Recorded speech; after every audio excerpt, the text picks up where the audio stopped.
What is going on, YouTube world? Insert Revolution podcast, episode number 39. Some of you may not be seeing this live because some dipshit made a blunder and put it for tomorrow, but hopefully the notification bell, you see that now and it comes across because it came across my screen.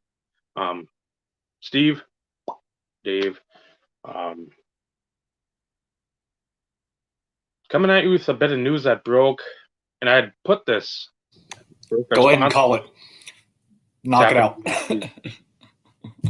Here, I wish I had some right now, or some Mike's Cranberry or something. That I'm parched. It's been a long week. I'd shown Steve maybe a month ago, sort of like plans of like episodes, sort of topic and bullet points. This was on there for a week ago, but I think Friday it broke. The news about the National, which we will get into momentarily, I promise you. Anything new, Steve? Anything on your horizons, on your the collecting world in general? No, I shared the one pickup on Instagram, shared it with the group chat. The IRP group chat is what we're now calling it seems. Yeah. Not sure who gave it that name, but kind of stuck to a certain degree. I did my pickup video for April. Talk about a dumb, you know what, claiming 2 and only ending up with 1. But, you know, 1's better than nothing. It would have really sucked if I was claiming 1 or 2 and then come to find out it was none. But, you know, that kind of sucked. And, of course, I got the freaking phenomenal care package from Dave Puff Bear. I can't even talk. You'd think I've been drinking all day, which I mean, I was fair warned to a certain degree. I had specific instructions, but it was like, that's not what I was expecting. Flabbergasted, blown away. Definitely some additions. He doesn't like to know if I have something, so I followed his requirements. But yeah, now I've got to, you know, get the stuff integrated and everything else and checklists updated, because all the championship gear stuff out of Spectra is all from 2020. Okay. And I have nothing on my checklist for 2020, and I probably have a few cards. So, you know, pushing towards the 2,200 mark, it's possible that I'm even closer than what I am, because I don't have the details for some of the later years into the checklist. So my counts that I'm sharing could be a little off, because I'm going off of what I had on my checklist, and then as I add stuff, you know, throughout the month or whatever, I update that total, and that's what I share in the video. So it could be one of those in which I may be a little off, but I need to get off my duff and go through 2017 through 2020 and start at least adding some of the sets and highlighting some of the cards that I do have, so I can have a better accurate count, so I'm not like a complete and utter moron. But outside of that, like I've always said, I still do my Terrell Davis searches. It's just they're not as ample as what they once were, because things have really slowed down and people are really looking at stupid prices on stuff. And I mean, like, stupid. Mm-hmm. I still watch them just to see if people out there are going to pick them up at those prices. But like I said, a lot of the stuff that I've been throwing on there is set fillers, stuff to complete sets. And I haven't pulled the trigger on any of those yet, too, because I'm trying to get a feel. You know, it's one of those in which I want to feel comfortable with, you know, what I'm going after, because I I know we talk about it. I'm not keen on overpaying, even though that's relative. Mm-hmm. In the scheme of things, it's whatever you feel comfortable with. But me personally, I don't want to feel like I'm overpaying for something. So, but that's pretty much where I've been since last week. I'm looking forward to showing the card on video next month, since I do monthly pickups, just because that's how slow things have been for me. But for those who follow me on Instagram, it's already there. I had to share it. I still haven't watched the Puff Bear video. I will admit to that, because the past week was a absolute shit show. Busyness. And then with Naomi and the baseball, today was picture day, so work basically till 2:30. Walked home, changed, sat down, opened the mail, walked over to practice. Then I was granted the task of trying to get everybody's number matched up with their name on the list, because I won't say the president, but it might be the president of the little leagues. Like, can you do that? And because the other two coaches were across, so I'm like, yeah. She's like, you know who they are better than I. I'm like, yeah. So doing that, doing pictures, going over. Practice was at 4, go till 5, and then bring her over to her mom's, and then waited far too long. I was told that somebody would be there at 5. 10 to 6 rolls around, and like, interesting. Well, this time thing still continues to be a double-edged sword. Because I'd want to come back. I'd want to do the dishes, make food, jump in the shower, set everything up, and just have 10 minutes just to watch TV. I don't care what it was, just to throw in a crash video or something.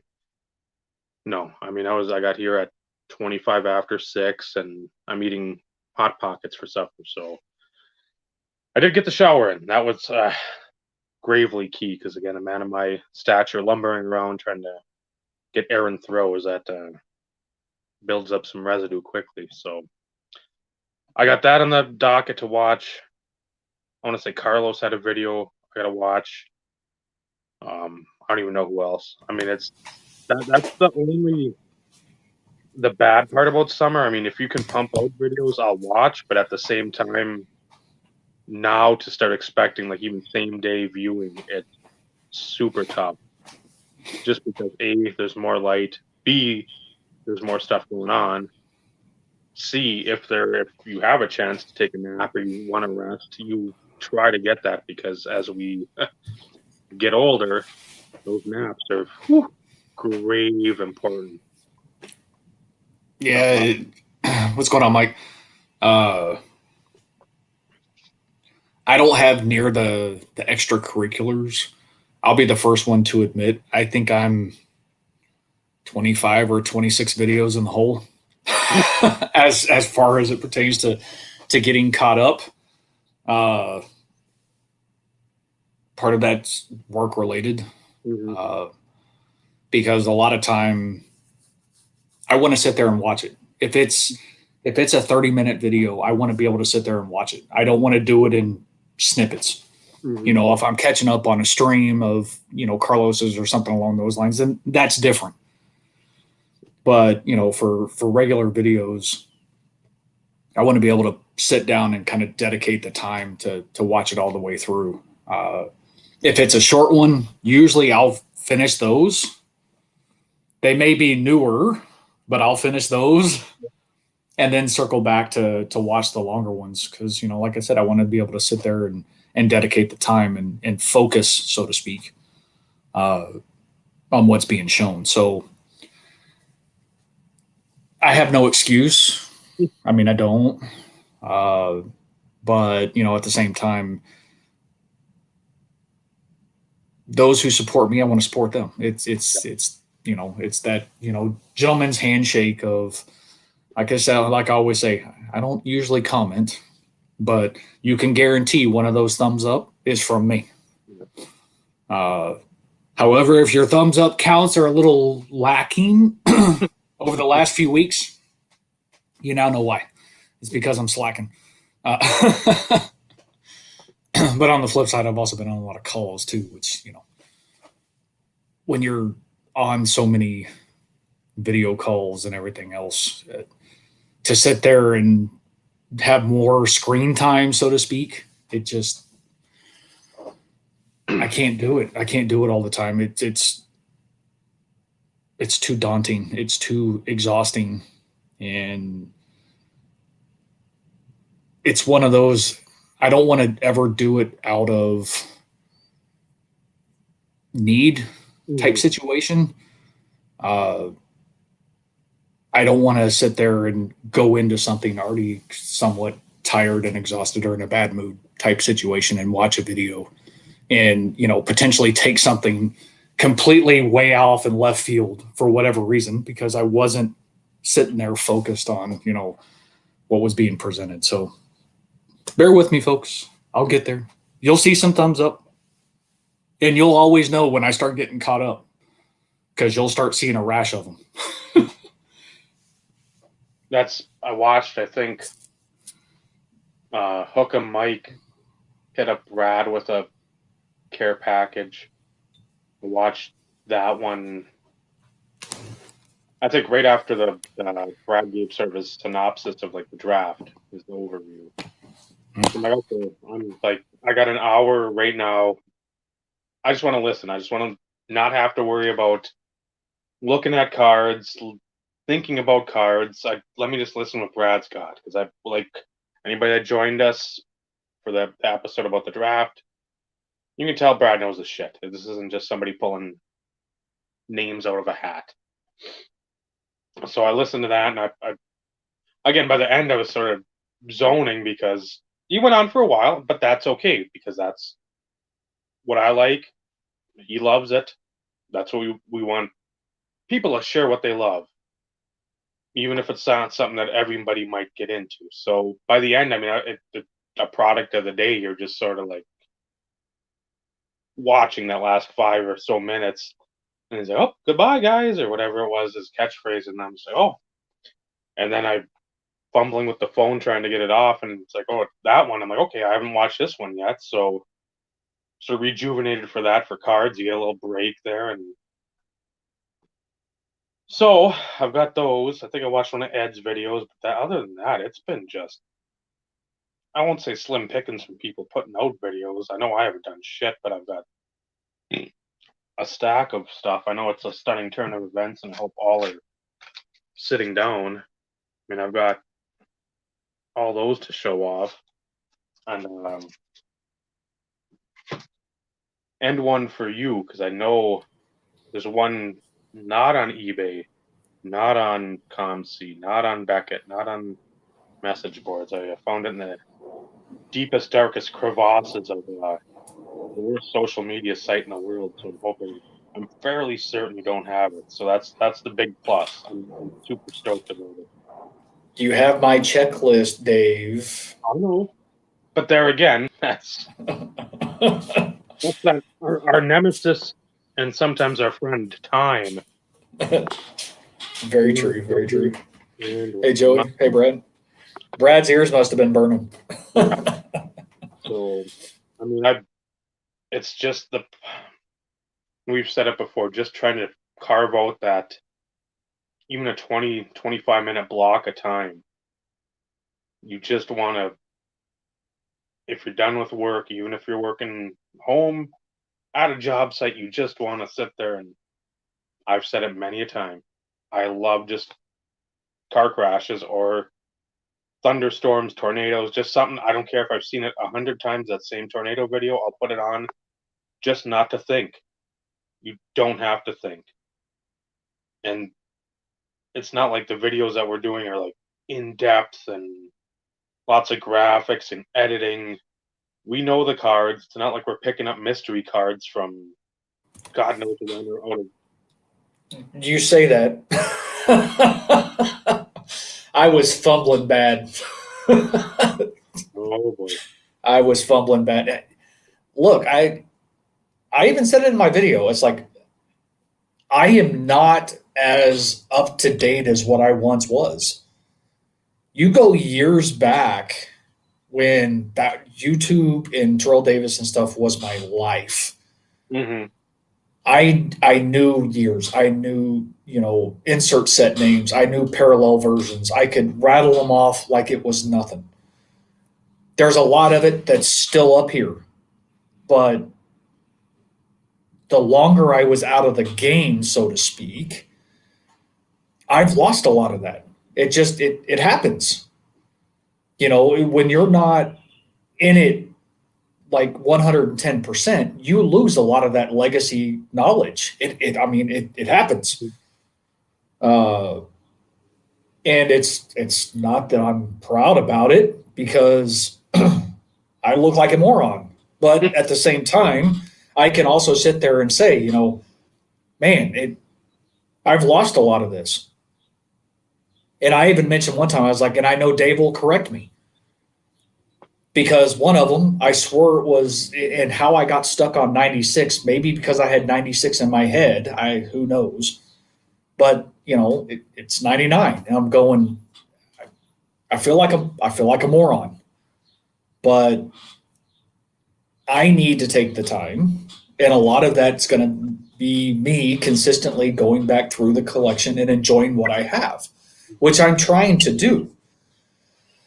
Which also means I need to get off my duff and start working on 99 because that's the next one up in the list of PC Showcase stuff. But that's having to find the dedicated time because you're looking at an hour to sit there and go through 300 plus cards, give or take.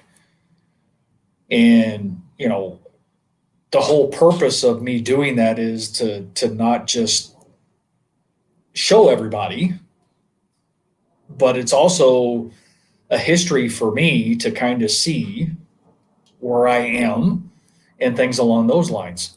But it also gives me a chance to look at cards that I haven't looked at in a long time. Because, like Carlos has said, we get in the habit of, here's the pickups and everything, and then they go in the box, and then sometimes you don't bother to go back and appreciate things. You don't go and look at them as frequent as you should. And I think we all kind of fall into that category from time to time. I could be speaking out of context, but I can relate to that. Mm-hmm. Dave, I have a feeling you can as well. So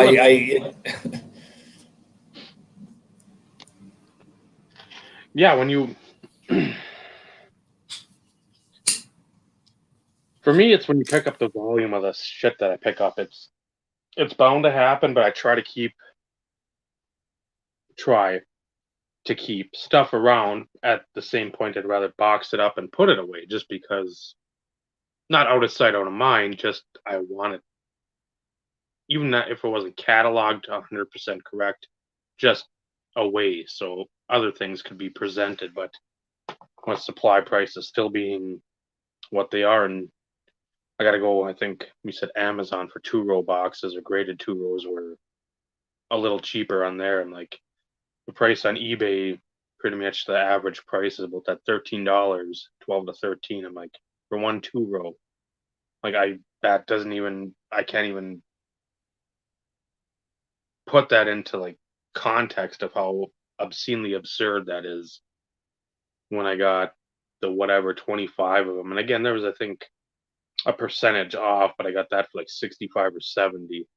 I mean, even at 100, that's still a good deal for $4 a box. I'm like, that's not what I really want to pay, but to put the stuff away, I'll do that. But when you're talking 250 to 300 now for 25 of them, like, you're kidding me, right? I could put that chunk towards like a Trout auto or something of like actual use. So yeah, I'm waiting for Carlos to pop himself in here since you just mentioned Trout autograph. I figure he'll be clambering at the keyboard to get in here quickly. At least I didn't say some quarterback that played for the Patriots for about 19 years and I think played in Northern Florida last year. So I didn't say him. But true. Very true. Very true. But yeah, and it's one in which where I've heard it a lot of places. A lot of well, we don't appreciate what we have. That's not true. We know what we have. We just don't look at these cards all the time. I know I've got that totally certified uh, platinum, mirror platinum gold of Brodeur. I don't need to look at it every day. Would I like to? Probably, but that's overkill. I need to look through the Brodeurs probably at least once a week just to re-energize and reinvigorate my mind. Because I know I've got my checklist, but again, there's some stuff that isn't on the checklist. You're like, ooh, do I have this now, or what's the deal with this?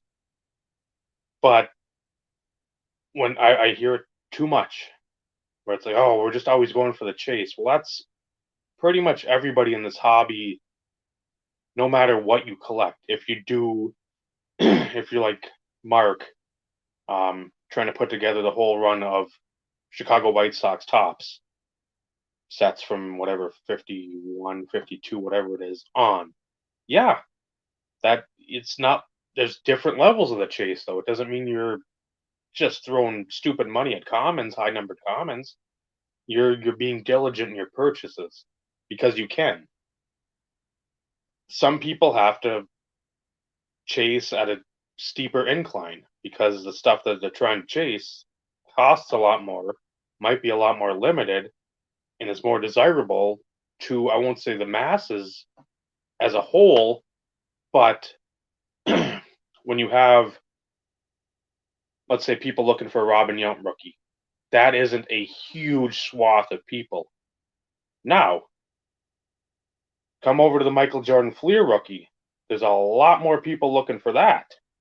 You have to take into consideration who you're up against, and that'll, again, determine how much you spend or how badly you want to go after something. But that in no way, shape, or form, once you get that card, Jordan rookie, Yount rookie, Don Mossy third year tops, means any of those are any less substantial to your collection, even if you don't sit there and look at them on your nightstand every night, kiss them good night and wish them sweet dreams and all this. It's an irritant for me to hear that just because people aren't constantly showing off their cards doesn't mean they don't appreciate or respect that journey to get maybe the bigger card. There's only so much time in the day. Some people have a lot, some people don't. If I spent all the time showing off everything that I've already got, I never show off anything new.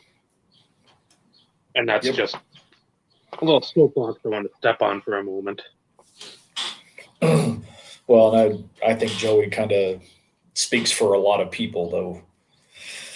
Whether it be a card room, card closet, card cave, card chest, card cabinet, whatever it may be, just to kind of submerge yourself back into the stories and things along those lines. It always kind of brings you back, and I don't want to say grounds you, but it's like it doesn't matter what's going on around you. You immerse yourself in that appreciation. So from that perspective, right now, at least for me, going into the office or the card room, I should say, because that's really what it's turned into. I moan and groan because I'm still sorting and things along those lines, and it's not that I don't appreciate it. It's getting back in that mindset and that motivation. It's not that I despise it or anything along those lines. It's wanting to dedicate the time to it and ensuring that you can dedicate the time to it, because there's nothing worse than going in there and you're motivated and you start going and wanting to do things, and then all of a sudden it's like, oh crap, now I got to do this, I got to do this, I got to do this, and it's like you have to stop, and then all of a sudden you go weeks before you circle back to it Mm-hmm. because it's like adulting sucks, folks. But it's something that we have to do. But I digress. We've bantered now for 25 minutes about not random stuff, but you went on your mini diatribe. I've gone on a few mini diatribes. On to the topic at hand, related to card shows, and most notably the national, or we should probably also include the expo. Yeah. Since they're the two major ones. So Yeah, the news, what was it, Friday broke that, and again, we both haven't done our research, so we'll put that on us. I want to say that Carlos had mentioned that the Rosemont would be open for business or they're planning on having the national there. But again, this goes with whatever local regulations that Chicago and the boroughs have, or the the outlying communities, and Illinois as a whole, because this has been a pretty much state by state determining factor. It's not USA says this. It's like, no, Texas opened up a while back. Florida's pretty much been open for business, but that's a different pot of chili down there. I want to say Arkansas. A lot of the red states have opened, and a lot of the blue states now are starting to have plans to open. I know, I want to say here, the 28th of May, something changes, and then I think like the 1st of July, no masks indoors. So I can't wait. It doesn't matter what side of the ledger you're on. I fucking can't stand them. I hate listening to people complain about them, because usually if somebody's going in the store, it's like a limited amount of time you're in there. And a lot of people, again, their jobs are what they are. As you know, working from home, a lot of people that are bitching about them are just, you're in there for the store for 10, 15 minutes, and I can't wait to get this off. I'm like, well, I'm there 8 to 10 hours a day. So in the freezer, I try to take it off and breathe in that nice, cool, cold air, because I mean, it feels good. And then as soon as I get outside, I'm usually pulling it down. The mask, that is, not anything else. Just to get the fresh air. I mean, I love fresh air, and we get some good fresh air up here. So you see people still driving in cars, riding solo with the mask on. They're walking up and down the street with it on. I'm like, to me, that's overkill. Again, to them, that's fine if they want to, but I'm thankful a lot of people have not said, well, where's yours? Where's your mask? Or I'm like, I'm an adult. Do not get me started on it. So another soapbox, but it sort of ties into the card shows, because you're going to see it does. people there with masks, people there without. Again, there was one this past weekend in Duluth.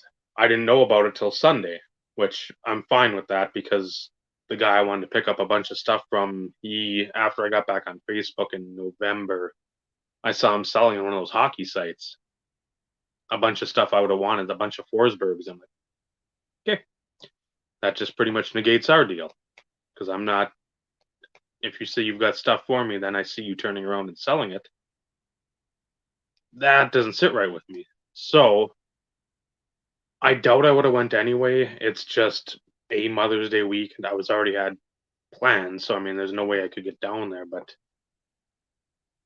it's going to be interesting to see, because you're going to have a whole new, I don't want to say generation, but I mean the heightened awareness of like the super germaphobe type folks. Which again, I wash my hands at least twice an hour. I have, because again, if I'm bagging groceries for someone, guess what? If they got meat that's leaking, I'm washing my hands. I'm not stupid. I'm not going to lick my fingers. even though it may seem like I do. Something sticky, like maybe there's a cantaloupe or something else like that. Ice cream on the side of one of the containers I didn't see. So again, there's reasons why you do it in that industry, in the food service industry. Pretty much, if you're touching anything that you don't know where it's come from, which is a lot of industries, you should just still wash your hands. But I don't know how much of that you're going to have. How many dealers might have some sanitizer just to be like, hey, I just want to be precautious. But then guess what? You have people that are dicks and they're like, oh, well, you're an idiot. Or you start to get like maybe, and we're not going to talk about it, but I just want to say whatever side of the aisle you might be on, that might lead down there because you do this or you do that. It's like, hey, my wife might have cancer, she might be in remission, this or that. The other thing, you don't know everybody's story, as we've said before. Just if you want to buy the cards, if you want to trade for them, if you want to converse cards. People are tired of talking about pandemics, COVID. Talk about something else. It's simple. So it's going to be interesting to see where that goes. If some dealers won't care, some dealers may care a little more. Will there be restrictions on numbers? How are you going to do that? See, that would be my biggest question is, for instance, I can only speak from Texas perspective. Texas has been open technically at full capacity for some time. Mm-hmm. Retailers have all the authority in the world to mandate masks if they choose to do so. Mm-hmm. So I'm not vaccinated yet. My wife, my kids aren't vaccinated yet. So it's one of those in which we're still doing what we need to in order to go out in public, which is wear a mask. Yes, they suck. Nobody likes to wear them. Let's be real. But it's not always about what everybody enjoys in this situation. It's about protecting yourself, protecting your loved ones, and protecting other people for that matter. Yeah. So I look at like some of the past videos of like the Dallas shows, Mm-hmm. and they were probably at capacity, which I find interesting because when you're at capacity, you can't social distance, which is still a guideline that's, they're saying is something that you still need to do, even if you've been vaccinated. Mm-hmm. It's still, there's still guidelines, there's still precautions that you need to take, right? And you saw a ton of people not wearing it.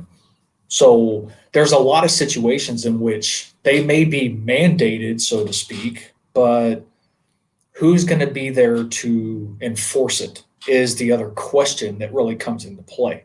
Mm-hmm. If you're going to pay personnel, whether that be law enforcement, whatever, to regulate it and to enforce it, different situation. But in a convention center setting, I mean, you're talking. I've never been to a national, but I've seen videos of past, and I think you're looking at probably 3 to 4 times the number of people that are going to be at national compared to past nationals because of the card market boom, which would indicate to me that there's going to have to be some sort of monitoring of the numbers, because to have it at capacity for the entire length of time, and I'm going to use the term, you're looking at a potential super spreader event. Mm-hmm. It is possible. Even you protecting yourself, it's still possible. So it's one of those in which I've always wanted to go to one. It's still on my bucket list. But even if I had the opportunity to go, if it does happen, it's not happening. I'm not getting on a plane. And I sure the hell ain't driving. So kind of hard to do anything when those modes of transportation are out the door. Ride a bike? And ride a bike, yeah. I'm not taking the bus. Yeah. Don't think we have a train that goes up there. But it for those people who are going, like Joey mentions, the card show is just part of it.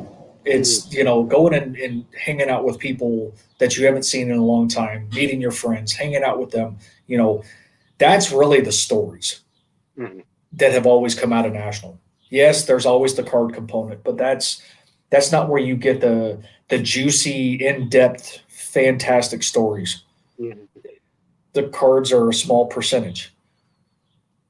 So from Joey's perspective, he's going for the same reason that most of us would go to something like that. It's to mingle and hang out with those individuals that it's been years or we've never met, for instance, other than interaction this way through YouTube videos, through texting, through phone calls, whatever. So that part I get. But the fact of we're still in the middle of the boom in the card market, that I could see even trying to find one of your friends being challenging because of the overwhelming amount of people that are going to be there.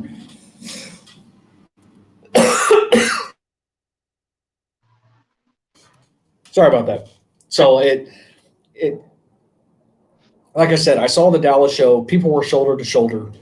There was no social distancing. Uh, Even if they say it as as a regulation, it's very difficult to enforce it, especially if you're going to open the doors to potential capacity. I know Ed mentioned in our chat that there's a show coming up for him that there are no regulations. Mm-hmm. It's just as if nothing's still going on. So, and I know it's all based on local jurisdictions, and I get all that. But, at the same time, I would hate for us to as a country, make so much progression as it pertains to, getting vaccinated and things along those lines. If you don't get vaccinated, that's your choice. We're not going to go down that path. That's not doing it. Which I understand there's a lot of people who aren't set on it yet because they still have questions, they still have concerns. Hey, I respect that and I understand. My wife is one of them. Mm-hmm. I'm waiting to where I don't feel like I have to sit there and stand in line for what feels like ancient amount of time to get mine. So I would just hate for us to continue to start doing things to where we forget that there still is this thing going on, and then go back to where it was last year with the overwhelming number of cases and everything else, because all that's going to do is make things 10 times worse. I'm being brutally honest when it comes to that, because we all thought it was bad last year. If for any reason there's like a relapse type situation, I'm not even going. I can't even put it into words of the potential impact that the outcome could have. And I'm not a doctor. I only play one on TV. But I don't feel comfortable enough to go into a place with that many people and still not be protected myself, whether I've been vaccinated or not. This is just my personal preference. But on the flip side, I've been to 3 card shows my entire life. So my experience with them is completely different than the bulk of y'all's. I prefer to go with a group of individuals to where you still have that camaraderie and that conversation. Yep. that's what was enjoyable for me. The first two I went to, it was just myself. And then, going down to TriStar with Scott and meeting Ryan and Neil years ago. But that was the whole experience aspect of it. And that's why that was enjoyable. It wasn't the cards, had nothing to do with it at all. So I want things to go back to normal. I'm ready for things to go back to normal. I want card shows to happen for all those out there who enjoy them. I would like to start going to some again. I'm just not there yet. No, the one in Duluth isn't terrible because it's in the mall, and that's the mall says you got to wear a mask. Again, some people don't. Whatever. That's where at one of these big shows, even getting there, going as you said, if you're not driving, if you're not taking a Greyhound, if you're not taking Amtrak or Canadian Rail, that's still in the United States. That's not going over the border. Maybe you're jumping a train from Canada. How many people, even on the plane ride down, as I've read about these stories, it's not just hearsay and happen chance. It's legit stories of people getting on fights on planes because somebody's not wearing a mask or somebody is. It's the divisiveness over just menial things.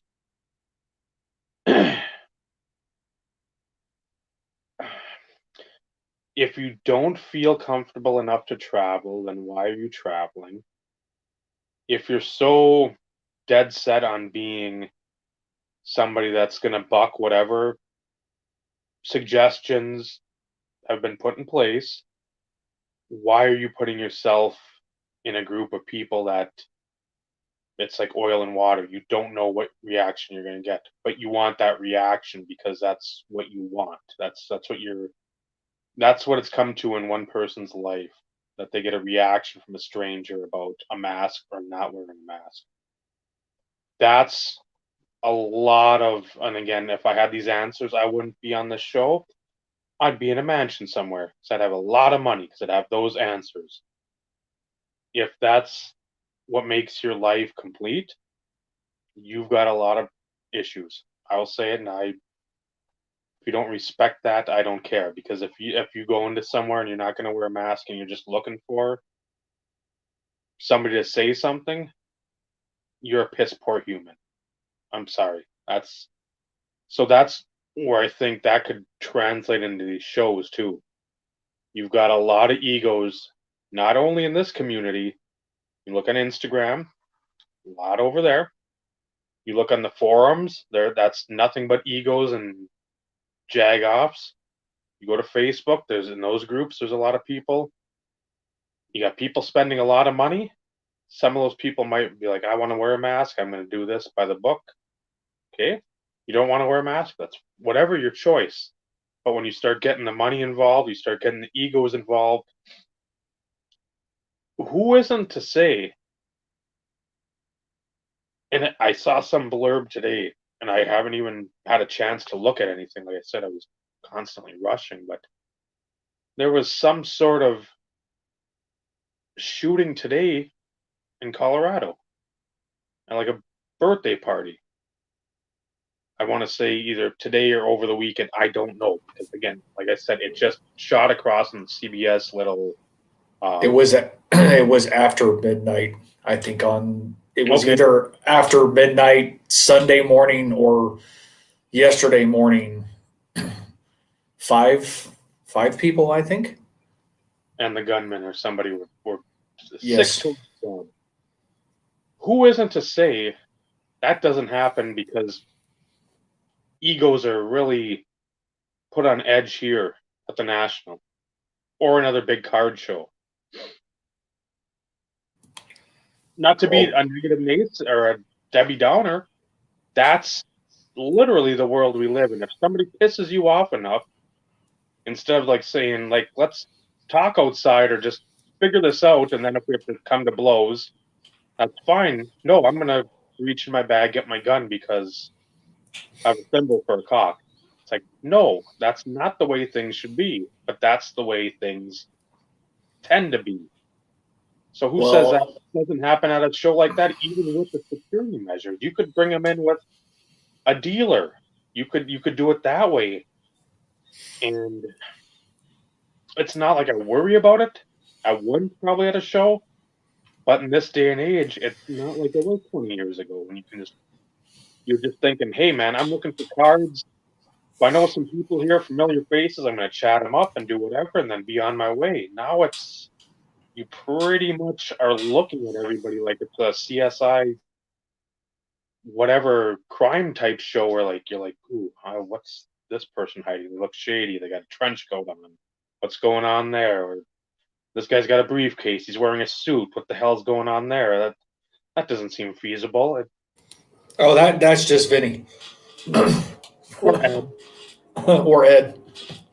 With his YouTube Hall of Fame patch on. I see the YouTube Hall of Fame patch now. Never mind. He's good. Let him go.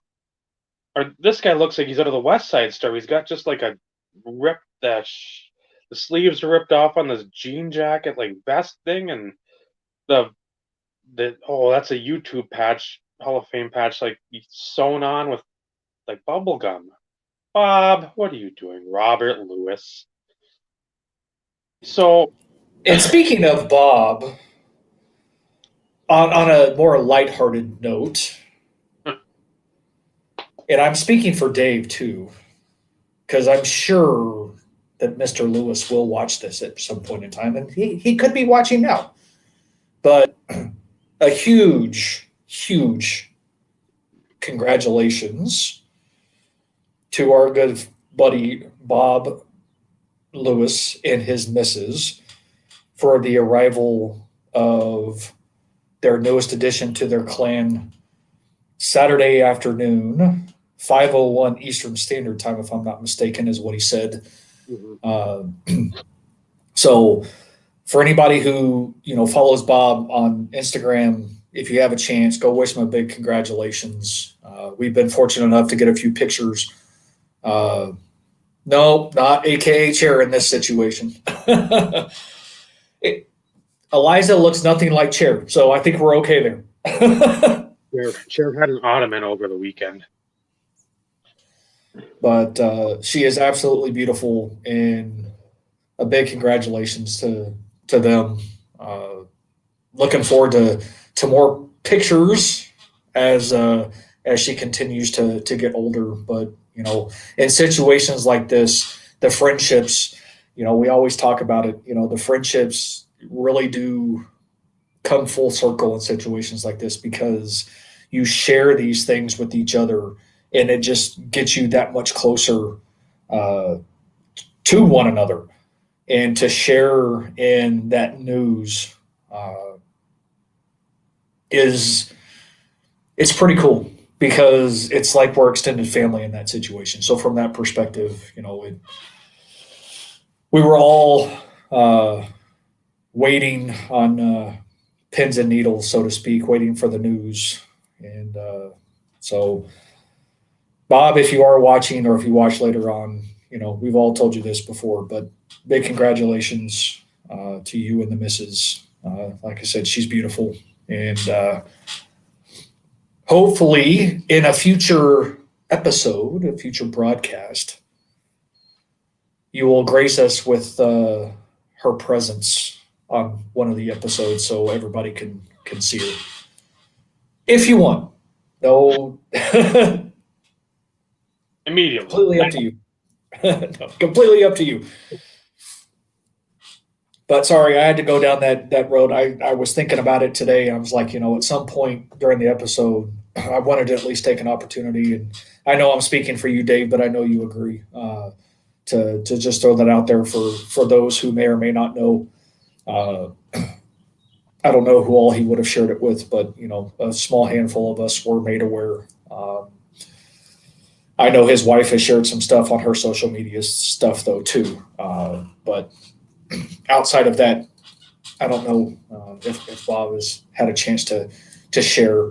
So I apologize, Bob, if I took your thunder, but I still had to throw it out there because, huge news, big news for you and the family. So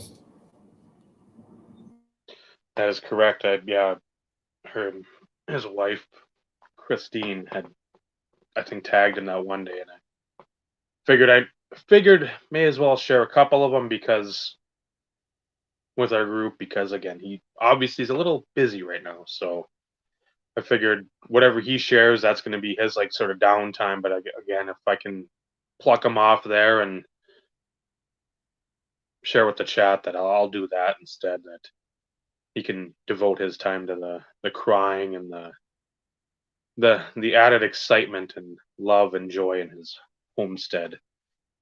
So now the card budget goes to from this to this, and then the hole in the ceiling takes that, and then the new arrival and summer, and Robert's going to be playing a harmonica on the corner for those Don Mossy cards now.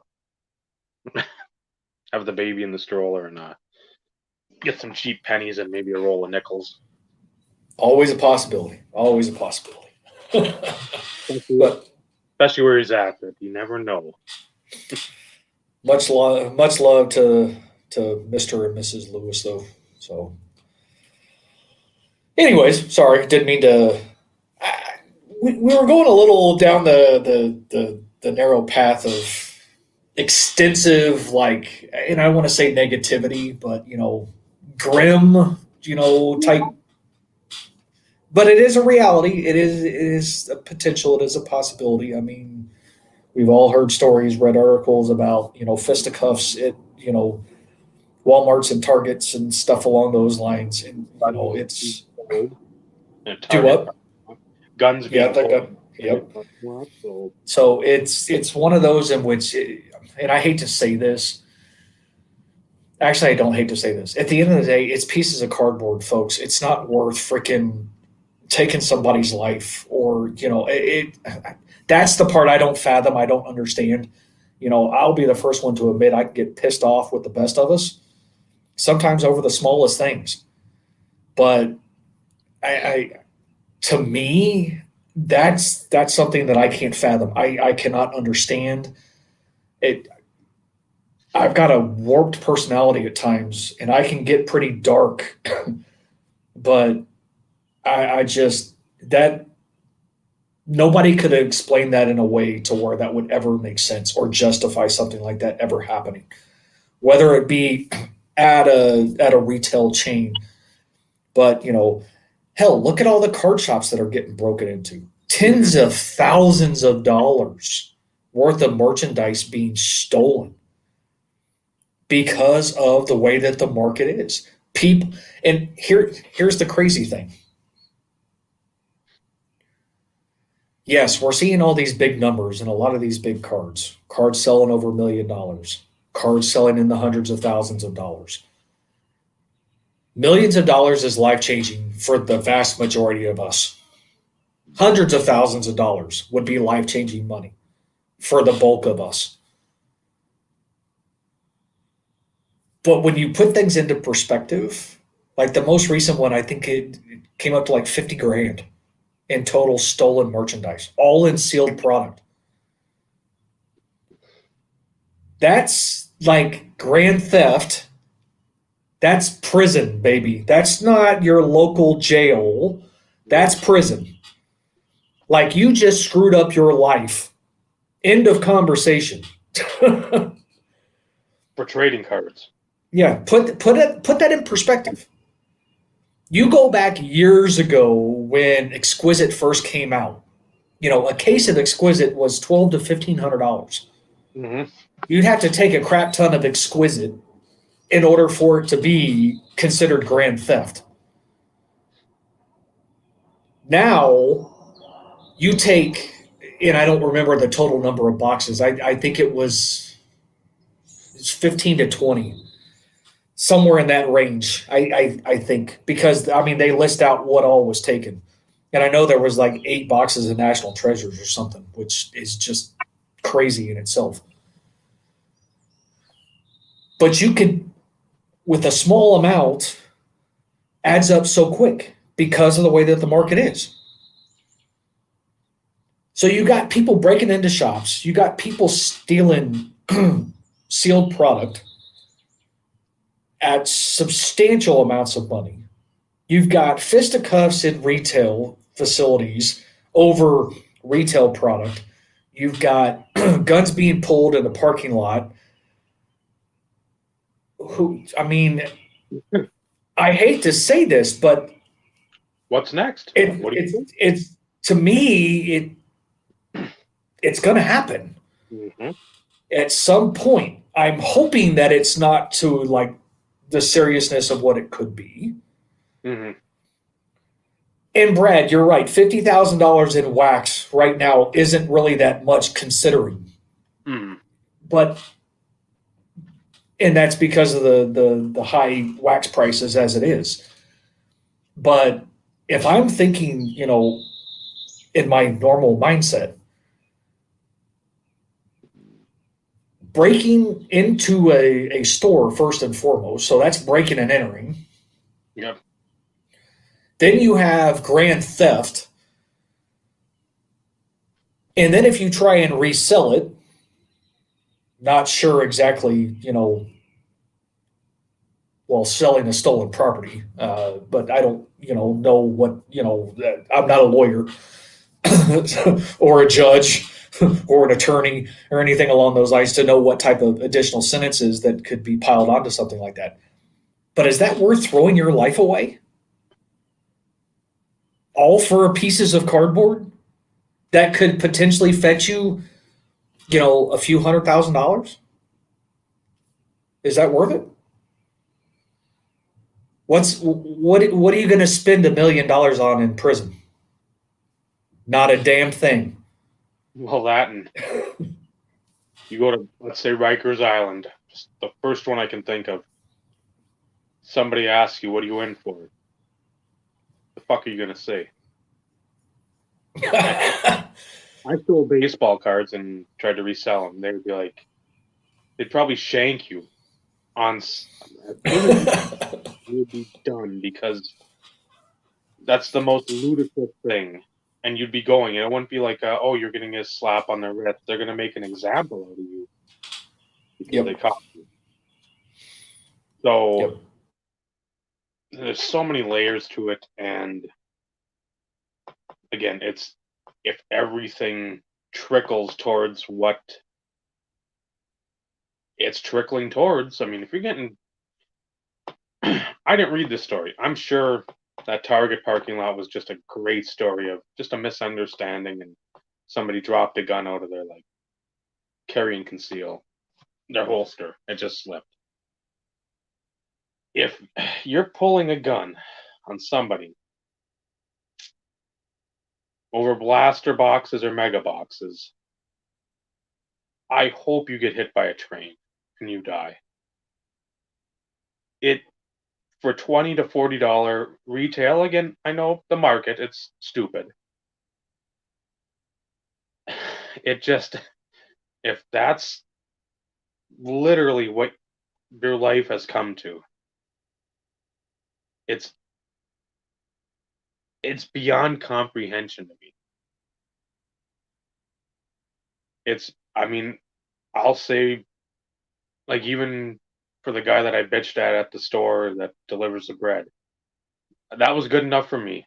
And if I see stuff at that Walmart and it's hidden behind his bread, I will take it and bring it back up front so people can actually have a chance to buy. But I'm not going to kick the shit out of him. I'm not going to pull a gun on him.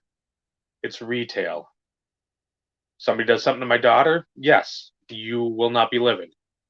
That's, in my mind and Steve's mind, I will speak for him, that's justifiable. Yes, and that's not allegedly either. No. Trading cards, though, because you took more than you should have or whatever, I'll just call you a cocksucker. I'll drop my usual rant. It'll be a Lake Superior rant in the middle of a parking lot at Target or Walmart. That's what it'll be. But and again, if they want to do something, then we'll go from there. We'll see where everything goes. But I'm not going to pull out a gun and you give me one of those blasters, boy. This isn't the Wild West. This isn't. I know Mickey Mantle's on the porch with a gun with his doggo. John Wayne isn't next door with a gun and his doggo, and it's a draw at high noon. It doesn't. If we're getting to that point, at some point, somebody, unfortunately, to bring back to the national, will get killed. It doesn't have to be a national. It may not be there. Hopefully, it's not. I don't want to see that. I don't want to turn on the news and be like, at the National Sports Card Collecting Convention today, 3 people were shot, 5 were injured, 2 of those people were killed. 3 were killed, 5 were shot, or whatever. It just, you don't want to hear that. At schools, malls, movie theaters, parks, anywhere. Yep. You don't want to hear that. But if you heard that was at a card show, being the card community that we are, you have to look around and just be like, what in the absolute fuck is going on? Where people are that, the lunacy that's got to be in their mind, and like over blasters, over Prism, over whatever, the pump and dump, over the buy the dip, whatever dumb shit people say. How much of these people are just gone mentally because they're so literally, not allegedly, invested in cards, and that's all they care about. It'll be interesting. That's always the best adjective I can bring to interesting. And increasing print runs wouldn't fix any of the issue. It would actually probably piss more people off, because then you lose the potential scarcity and the return on investment, so to speak. But then again, maybe that could help some of us long-term collectors or whatnot, and kind of start kicking some of those other individuals out of the market. But who's to say? We could always speculate on potential solutions of trying to resolve some of these, the retailers and what they're trying to do, and limit the purchases to, 1 day a week type situation, or limiting 1 or limiting 3, being able to monitor that type of stuff, not allowing people to camp out in the parking lot. I'll give them credit. They're trying their best to find ways to make everybody happy. Unfortunately, in this day and age, you can't make everybody happy no matter what you do. No. But it, like kind of Ty alluded to, we're grown men. Okay. And this is the part that really chaps my ass. We're grown men, and we're the ones, not us as a collective here, but grown men are fighting over something that was really meant for kids. Mm-hmm. That's always what the nostalgia was for us grown men to either get back into cards or continue to collect cards, is because it's stuff from our childhood, and that's why we've stuck with it, because it keeps us as if we're still a kid, a kid at heart, kid in our mind, whatever, it doesn't matter. But these are grown men fighting over this stuff. And yet, what example does that show for the younger generation? I mean, is that really the legacy that you as a grown man want to leave for the younger generation? I don't know about you, but I feel like I raised my kids with morals, values, and respect. Mm-hmm. Respecting others. Be nice until it's time to not be nice. But there's extenuating circumstances that you would hope that your kid would think of when it's the right time to not be nice, and so on and so forth. But you have grown people, grown adults. The setting a bad example, for youth, whether they have their kids with them or not, but we still need kids in this hobby if it's going to continue to thrive. Mm-hmm. Because once people make the money that they want to make, they will exit. And it was to a certain degree, Brad, but it's the only difference is well, when should I not be nice? I'll tell you. It's kind of hard to do that in your situation because you can't always be with your kid 24/7 because of school or whatever. But that's exactly what I was alluding to, though, Brad, and that's why I put it out there, because it really is. At least in my house, it was a reality. The fact that we are losing opportunities for kids to enjoy what we did, to potentially give them that long-term enjoyment and nostalgia that we've had all these years. It's disappointing, to say the least. And the fact that, Ed's shared certain stories. I know Vinny has shared stories about some of these teenagers and stuff at card shows. And, carrying the mantra of, basically all they think about is the money. Mm-hmm. I have X invested in this. I need to make 2X in order to be able to put this into that, and then to flip this in order to, that's not what this was ever about. Mm-hmm. It was long-term. As I've always said, I consider myself a long-term investor. That's why I've collected cards. Can't say that I'm not. I do it for the enjoyment in the now. Mm-hmm. But when I'm 6 feet underground, my hope was that at some point, my kids could be able to sell it and make something. Maybe not millions, maybe not hundreds of thousands of dollars. I never could have fathomed that. But is it a possibility?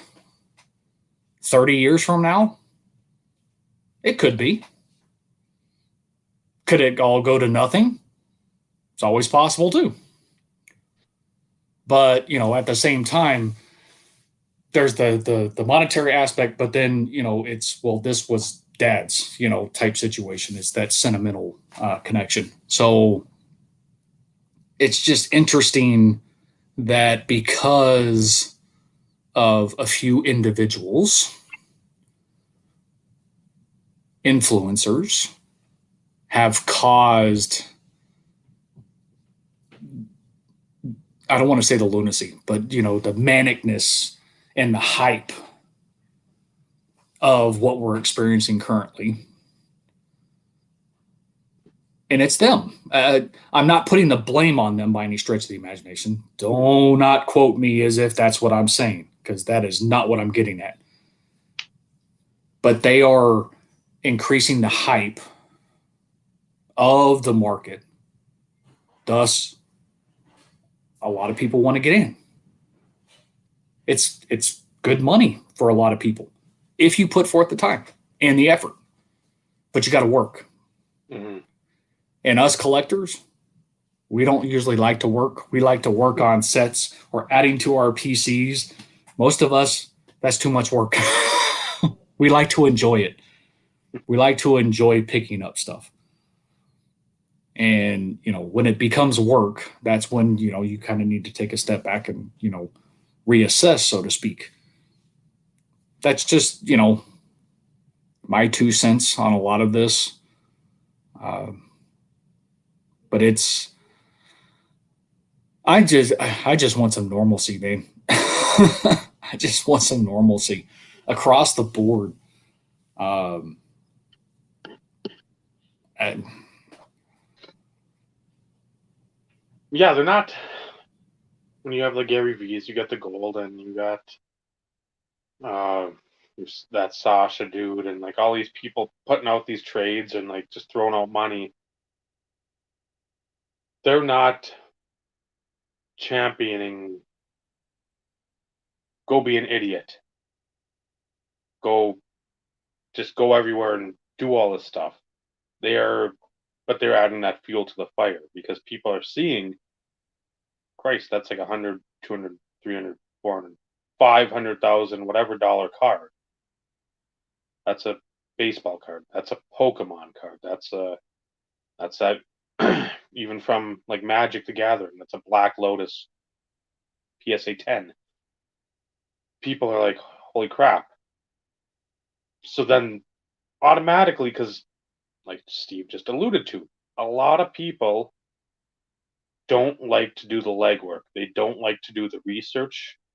So when you say Charizard PSA 10, instead of listening to the full sentence, a Charizard PSA 10 sold for $1.8 million. Fictitious number. Then they don't say it's the 99 first edition. It's just I need to go to Target because I've seen Pokemon cards there. There's going to be a Charizard in there, and that's going to be $1 million. So that's where you get a lot of this nonsensical tomfoolery going on. And when that dips into our collecting lives more and more and more, it's not like we're going to stop collecting. None of us, unless it just becomes a flood or it's a Hurricane Katrina where you're just wiping out everything. I mean, it's like, okay, Terrell Davis, I don't know, like the Bowman Gold, the what, 99. That's like, now it's a $300 card. And you're like, what? If you see sales of that, or you see Kerry Collins, like UD exclusives to 100 going for like 75, when it trickles into your ponds and to your collecting lakes, then that becomes a problem, like a big problem for you personally. This is just an overarching problem of just stupidity where people can't come to compromise. People don't use clear logic and thinking.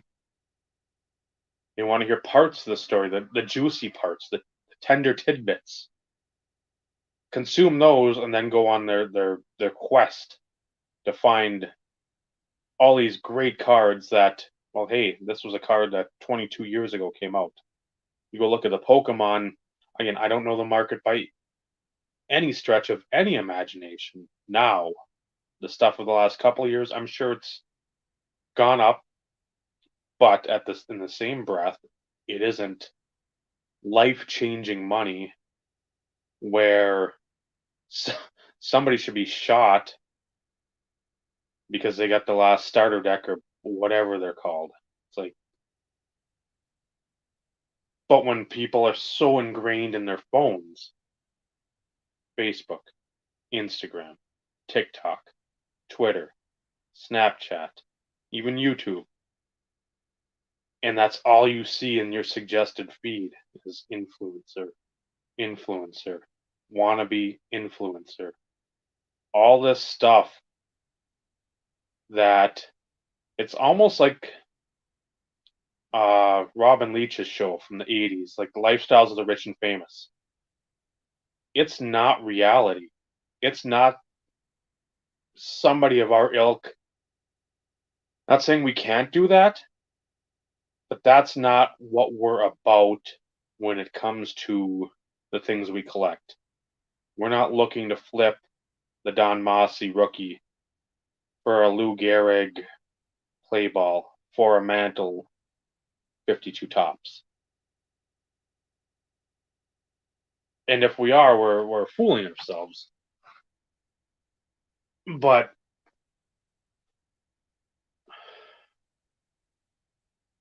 as long as they are the people that seem to be in the limelight, and again, we do this as a whole, as a country, as a society, far too often we put the spotlight on the dumb people. Because guess what? They'll say something stupid, they'll do something stupid, they will generate attention either knowingly or unknowingly to themselves and to whoever's putting on the production.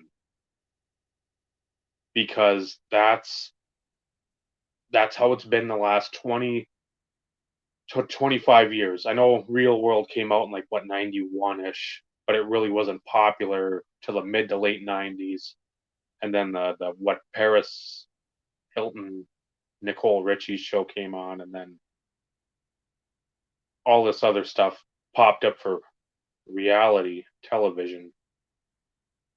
And that's basically what this is now, is stupid people espousing nonsense and gibberish and people following them, and a healthy majority believing that whatever they're saying is the gospel of the card world, that we need those Tom Brady PSA 10s.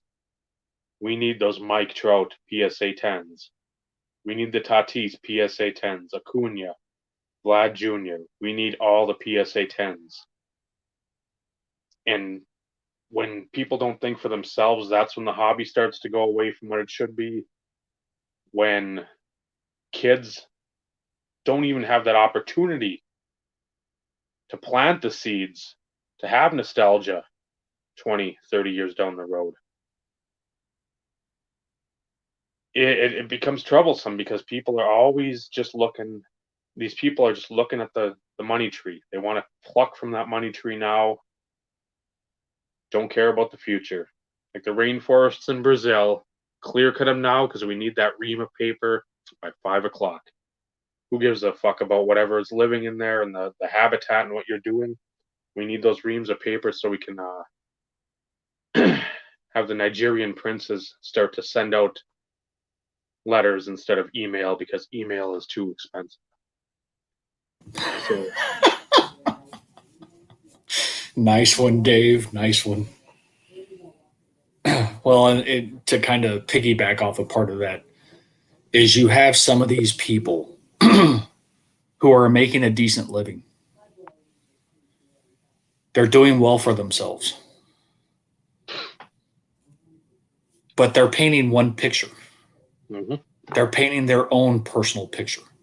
Mm-hmm. Most of the time you don't get the whole story of how they got to where they are in a lot of situations. So you have other people who watch these people, follow them, hang on every word in hopes that they can recreate. And that's not always possible. It's not always feasible.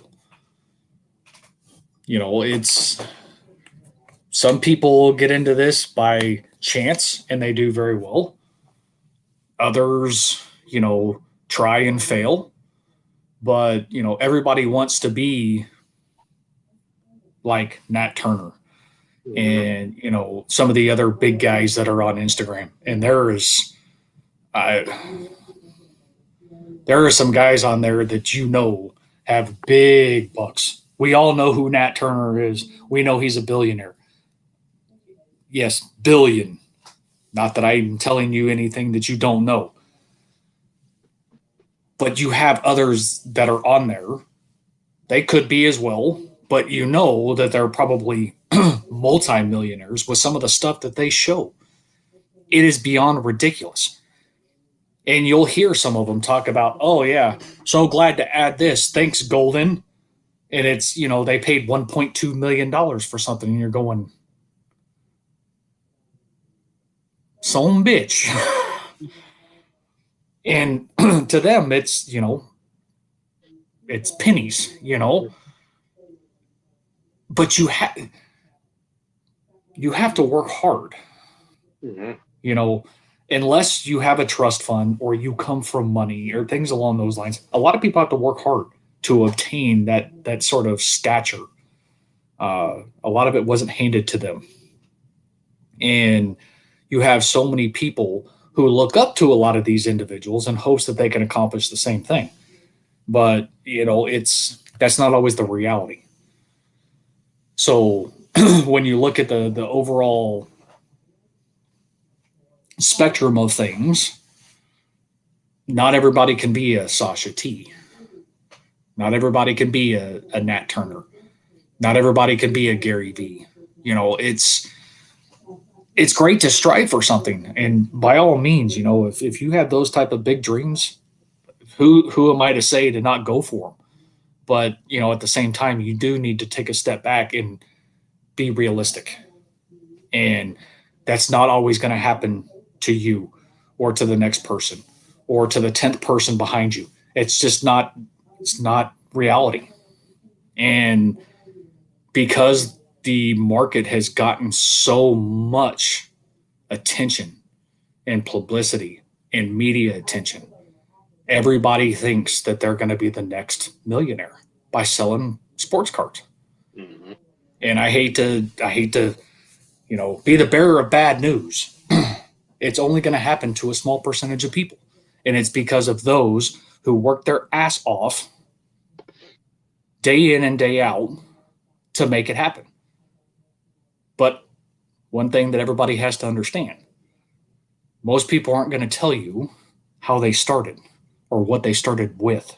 Mm-hmm. You're only going to get bits and pieces. So you can't automatically think because person A started with $15,000 and is now, basically become a millionaire in sports cards, thinking that's going to happen to everybody. There's more to a lot of that. A lot of that's networking though too. Mm-hmm. It's not just going to a show and setting up it. There's a lot of other aspects to it outside of just knowing the market and thinking that you know what you need to pick up or flip or whatnot. There's a ton, and it's a lot of work, even for all of us collectively with the years of collecting experience. It would still be a ton of work for us to be able to do that day in and day out. Not that you can't make a few extra thousands, tens of thousands of dollars here and there over a 12-month, 18-month time frame. It's possible. Even as a side gig, it's possible. But it's still work. It's not just going to fall in your lap. Yeah, and a lot of the stuff you see, like Steve mentioned, it won't be shown. It won't be like, here's step A, here's step B. How did I get from step A to step B? This is how. B to C. This is how it. You know why that nobody? They're not going to show it. Not because nobody wants to see it. A lot of people love to see that. See how these steps were incremental, or what at what step, boom, all of a sudden you see a big jump.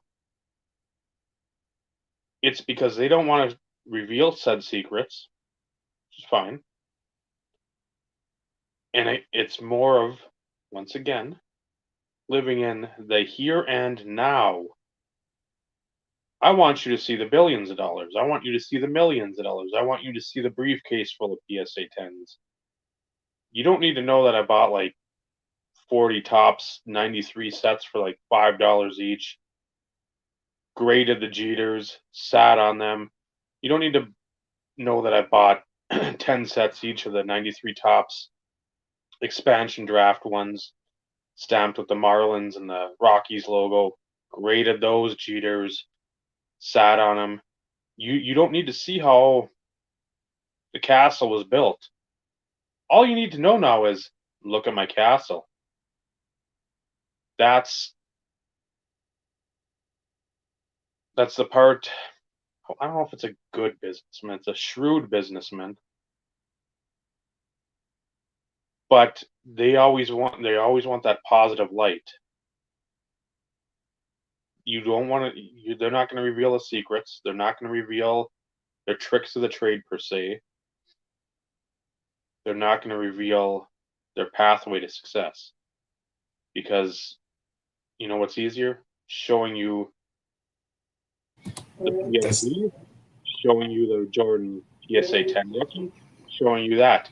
You don't, after you see that, you don't even give a shit how that money was acquired. You're just like, ooh, hook, line, and sinker. You're caught. Well, and the same goes with the investor channels.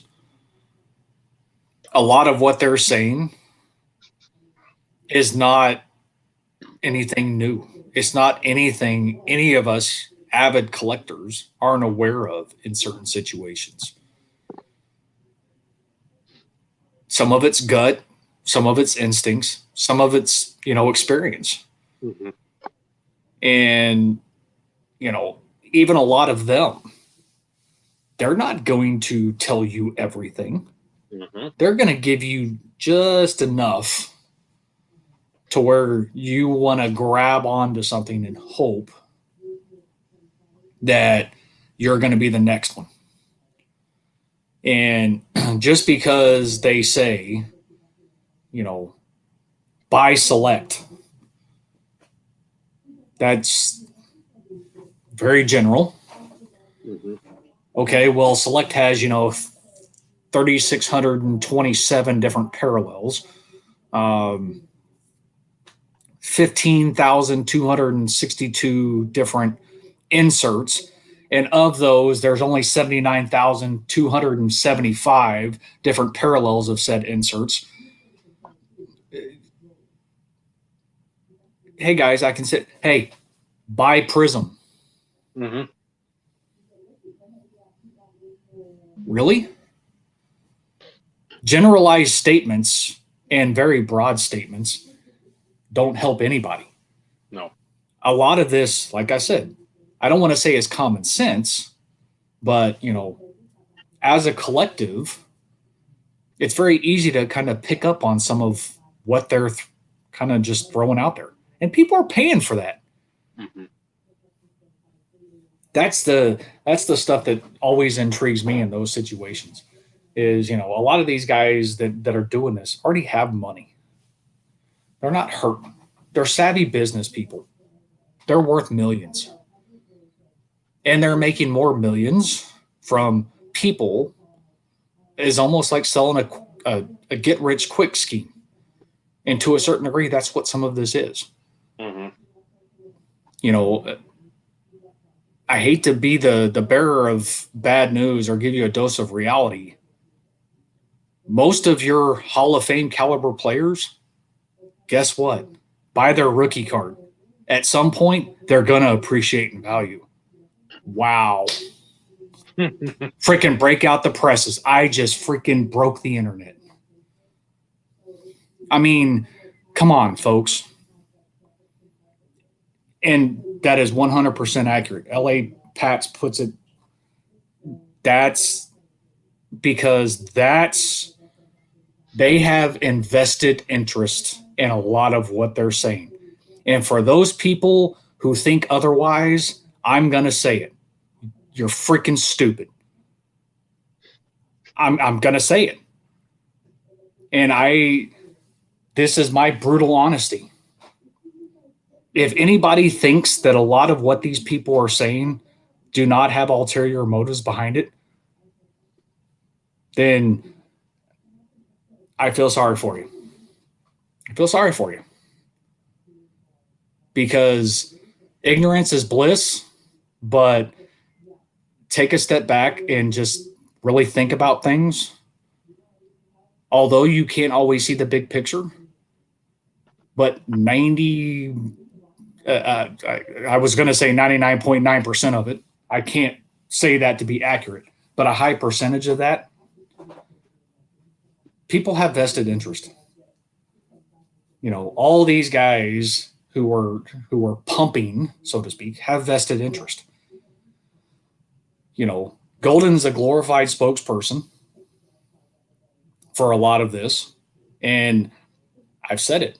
The guy's a marketing genius. Mm-hmm. I cannot fault him. He runs a business that is making money. He is a marketing genius. I give the man props. The guy knows how to market.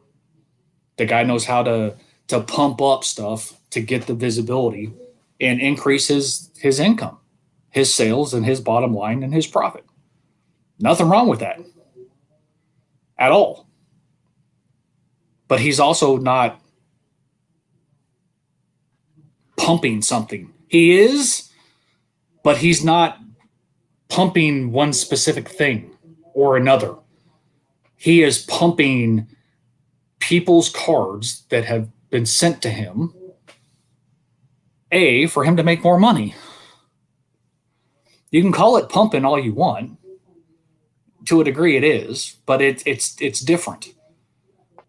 You have those individuals that, you know, sell subscriptions and everything else and talk about, you know, buy Select.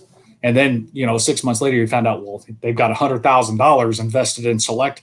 Well, no kidding. Imagine that. That's why they're telling you to buy Select. Come on, folks.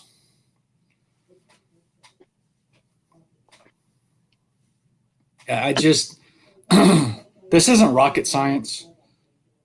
And I apologize if I insult anybody by calling anybody stupid for not, you know, really understanding the concept behind a lot of this.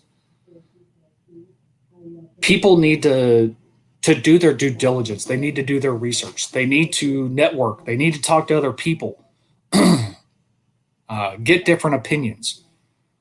You know, I don't claim to know it all. Dave doesn't claim to know it all. None of us claim to know it all. But a lot of this stuff that's being spit out by these people is it's readily available if you take the time and talk to people. We're not asking. Do what? What have we said before? If you have a question, ask.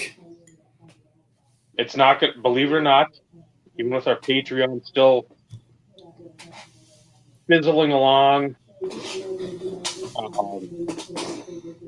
the OnlyFans account still fizzling along, we will give you any insight that we have free of charge. There'll not be a Discord. There'll not be super chats. There'll not be this or that. If you have legitimate questions, queries, just anything that's sort of like puzzling you. Hey, I don't know about this. You have a wealth of folks that have said in their videos, come on here and say everything. Ask. Steve said, ignorance is bliss. You want that? That's fine. If you want to actually know why something is why the way it is, ask. And we'll do our best. And if we can't answer it concisely and correctly, we'll direct you, hopefully, in someone's direction that can give you an answer that's clear and concise and makes a little bit of sense.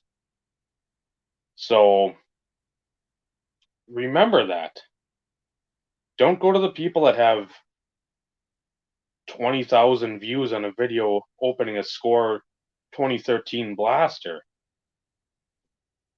That's just not feasible. And those people think that they know the market. They don't. Not saying we know all nooks, crannies, crevasses of the market, but there's enough of us in our little conglomeration of folks and collectors that, again, if we don't know, we can direct you. If they don't know, they maybe be able to direct you to somebody. But don't walk a path blindfolded and closing your eyes, hoping that you're going to bump into a money tree, because you know that's probably not going to happen. Wouldn't we all love for that to happen? Because there's a lot of stuff that most of us would love to purchase. Good evening, Mr. Lewis. Hello, Robert. If you go back a few ways in the broadcast, if you catch it on replay, we did broadcast congratulations to you and the missus. And I did apologize later on if I stole any of your thunder, but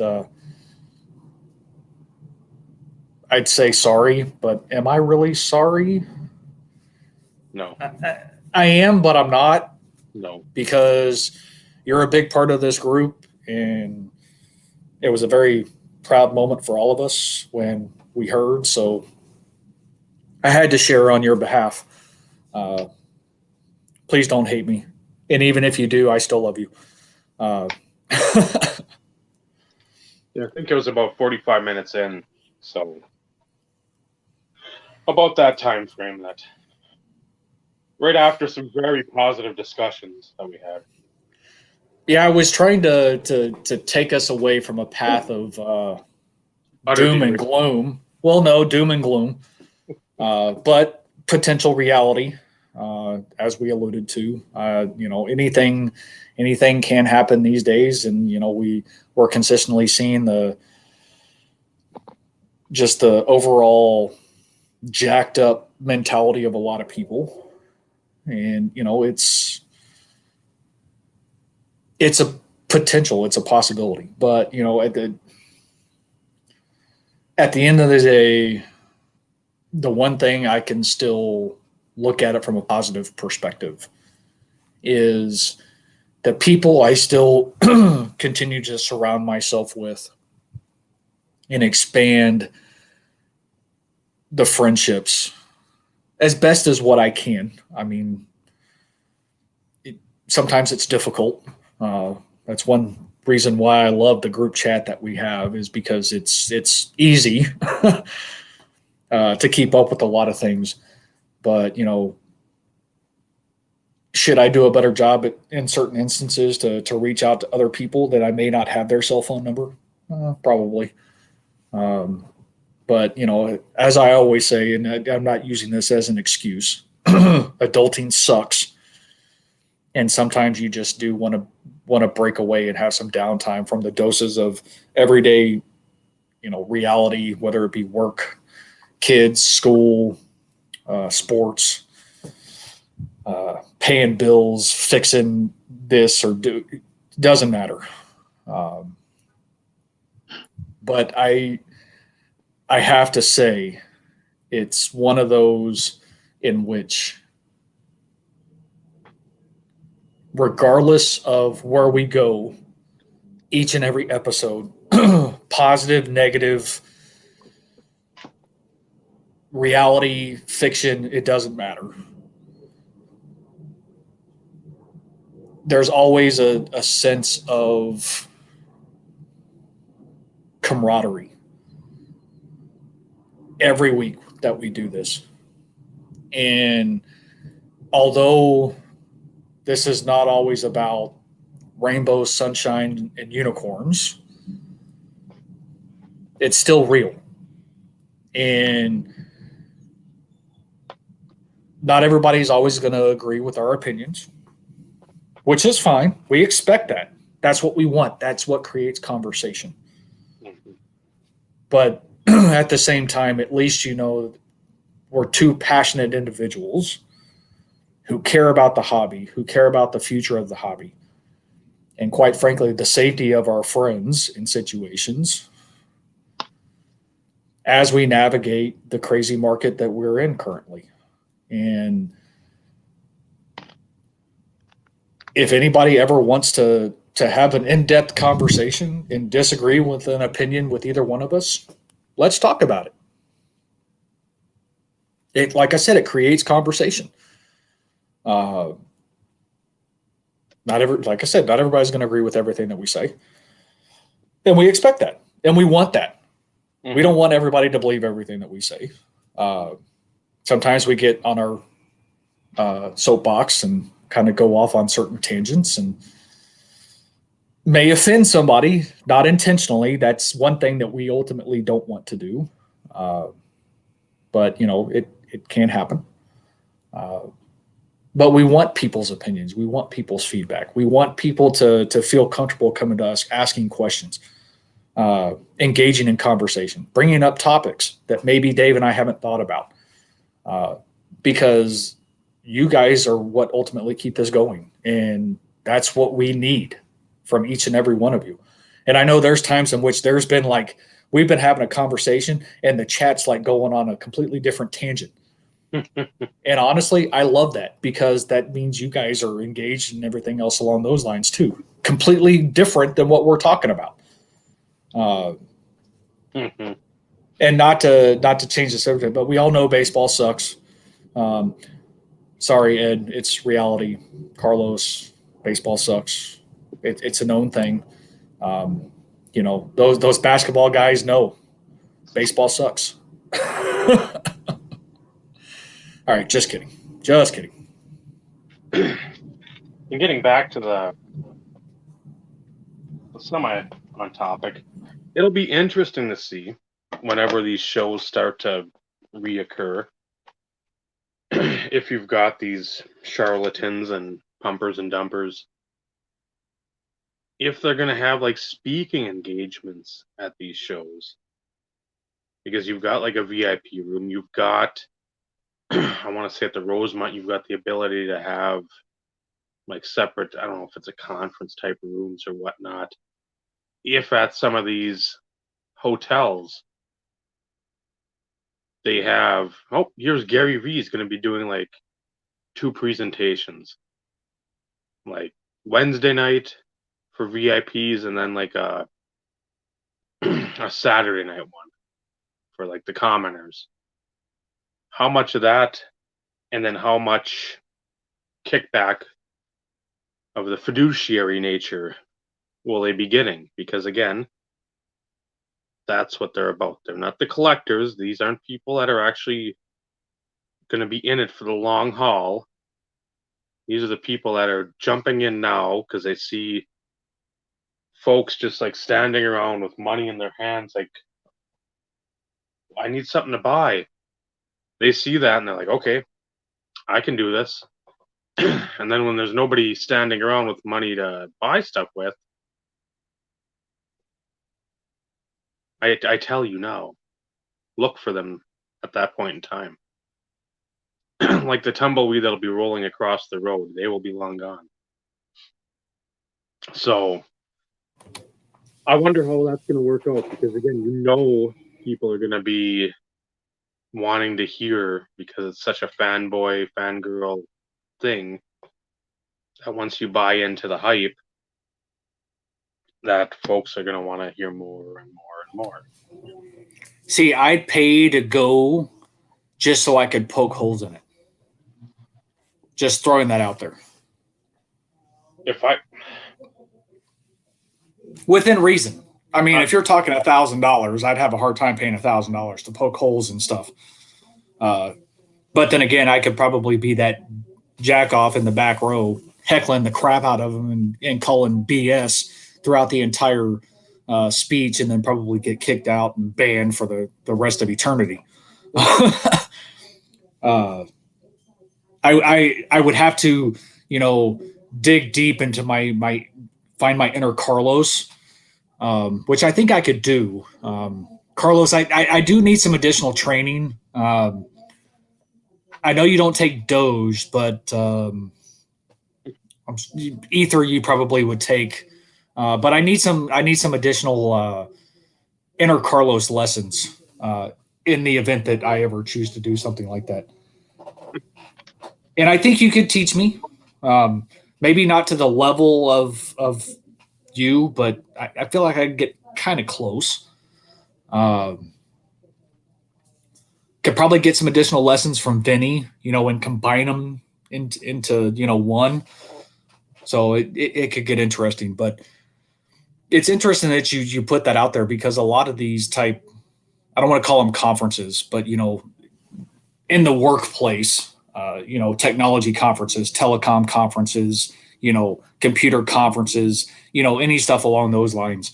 You had these individuals, technology experts or industry experts or, things along those lines that do speaking engagements and things along those lines, or motivational speakers.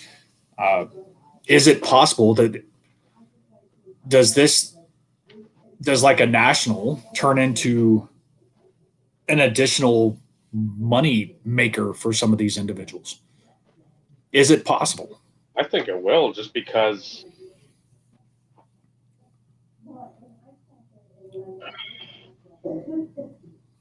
let's say athletes might not travel. So your signers maybe, let's say, cut in half. How are you going to make that additional revenue up? Well, here's A, B, C, D, and E. They're going to be doing presentations and a symposium or whatever, and it'll be half hour to 45 minutes. I wouldn't say every day, like I said, like maybe on a Wednesday. You'd have to stagger them because, again, you don't want to have them all in a row.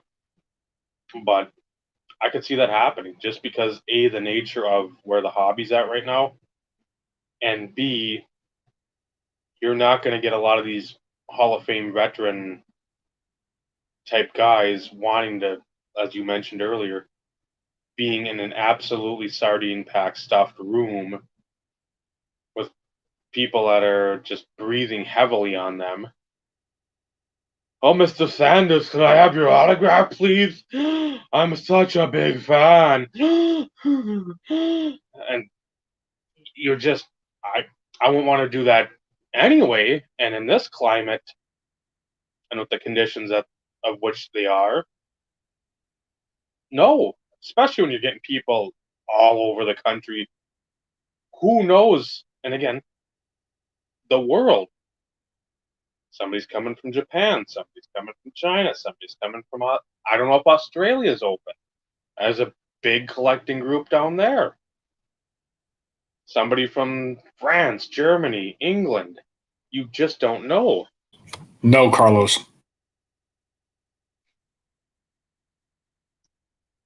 Impression.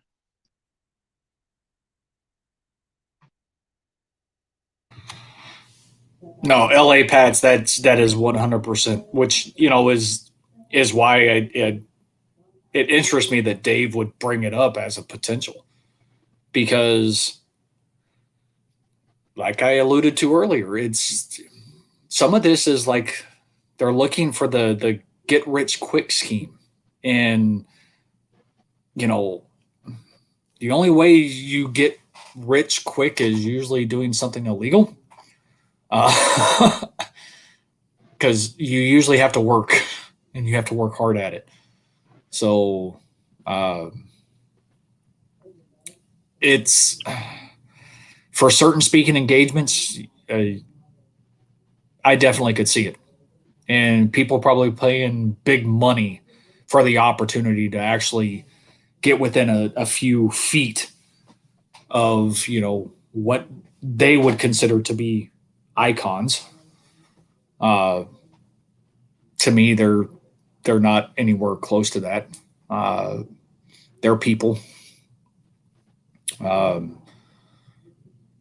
Call them semi-famous if you want, because they do have cult followings. They do have a lot of individuals that follow them, and so on and so forth. But it's because of the internet. They're internet famous. It's not because they've quote unquote done anything. They've just been very savvy with their investments, and it's made them money. And in our society, money is power. And the more money you make, the more power you have, the bigger audience that you can gather, the more people who are going to listen to what you have to say. But on the flip side,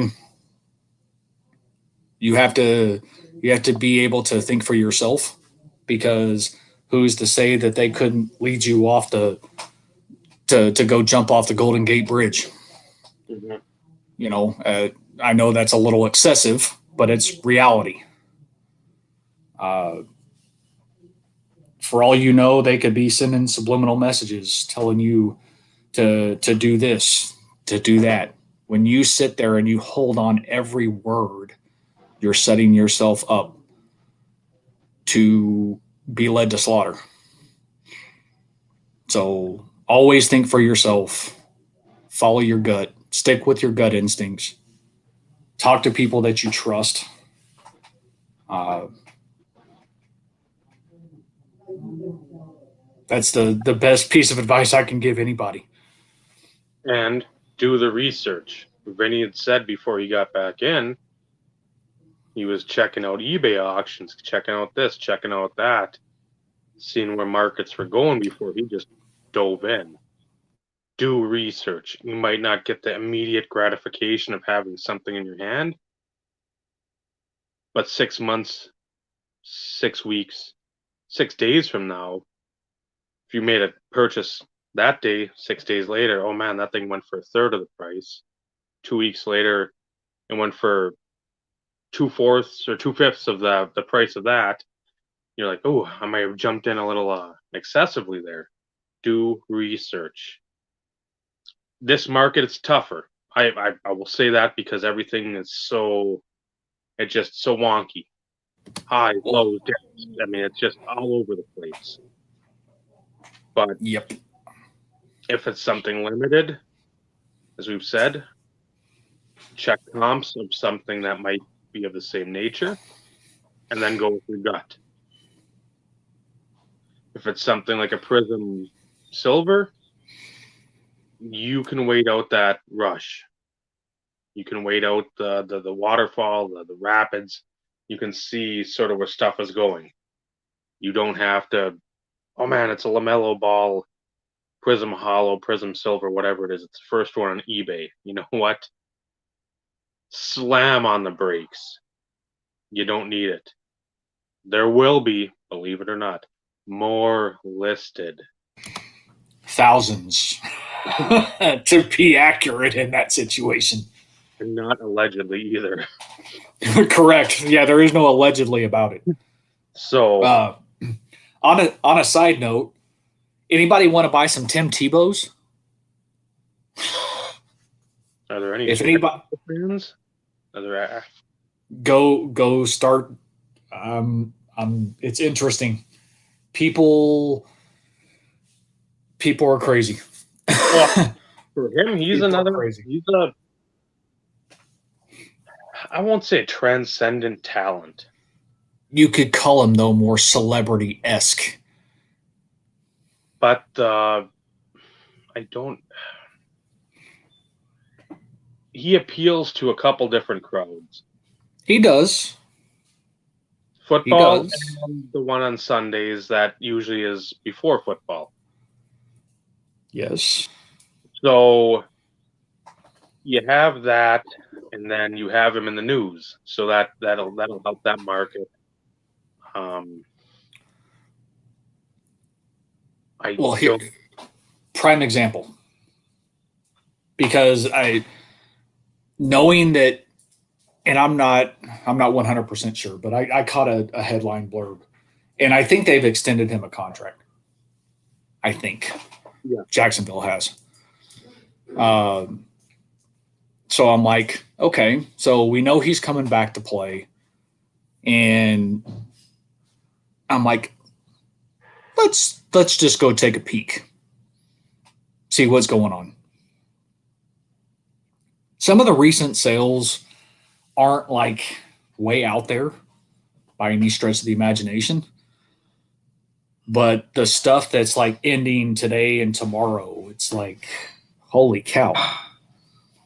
I mean, Topps Platinum, regular base Topps Platinum, not graded, raw, over $10 right now. Even when, because I bought a case of that when it came out. And I know I put together one set at least. I may have put together two. I don't remember. But, most of the rookies, the base rookies, 99 cents all day long. All day long. Mm-hmm. And now you've got Tim Tebow, because he's coming back to play football, over $10. Score isn't like majorly going out the roof. Tops, flagship tops isn't going like through the roof. Chrome is like 40, $50. And these aren't ended listings. These are still active auctions. I didn't go down far enough to look for autographs and everything else because, honestly, what I do have is staying in the Broncos collection as it is. It's not like I'm going to jump on the bandwagon and, try and move the few Tebows that I have in the collection. But seeing the Topps Platinum, I'm like, oh crap, I got to start going through this box. I think I got like 10 of them. Now that is something that I would take advantage of. Yep. Put them in a lot. Put them in maybe 2 5-card lots or something and see what happens. And I'll probably freaking twiddle my thumbs and won't do anything. But I have a feeling right now, just because, you got Trevor Lawrence going to be there, that's adding to the hype. Yep. Trevor Lawrence to Tim Tebow. It's like, what an interesting combination type scenario. It like plays into so many different thought processes to where it's like, And then, of course, you've got Urban Meyer, who, it's interesting to say the least. But yeah. here's some not hashtag investment advice. Here's some hashtag selling advice. If you got spare Tebows that you have very little into, take advantage of the situation. Make your money.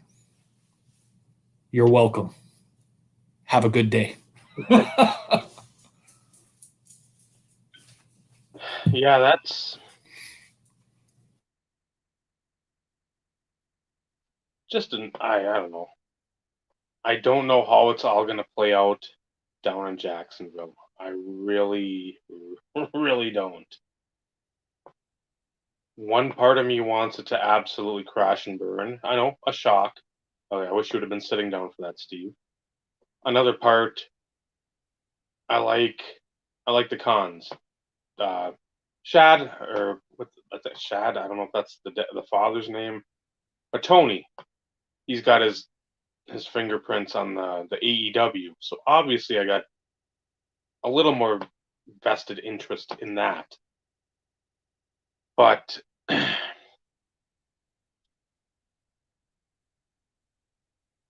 I just don't think this is going to work. There might be a connection there, obviously, with Meyer and Tebow. I get that. My thing is, I find it interesting. Why tight end? Because it's not uncommon for college quarterbacks to get drafted in later rounds and be converted to a receiver. Or like that's a little, or potentially a safety. That would be another one. That you've seen more of than you would have a quarterback converted to a tight end. Because, Tebow's not a small guy, but he's not a big guy either. No, he's not like 6'5", 6'4", which most tight ends are somewhere in that 6'2" and above range. But also on the flip side, tight ends are usually your across the middle guys, like your slot receivers, usually take some hits. And even going back to 2010, they were still protecting the quarterback, Most of your quarterbacks weren't getting drilled.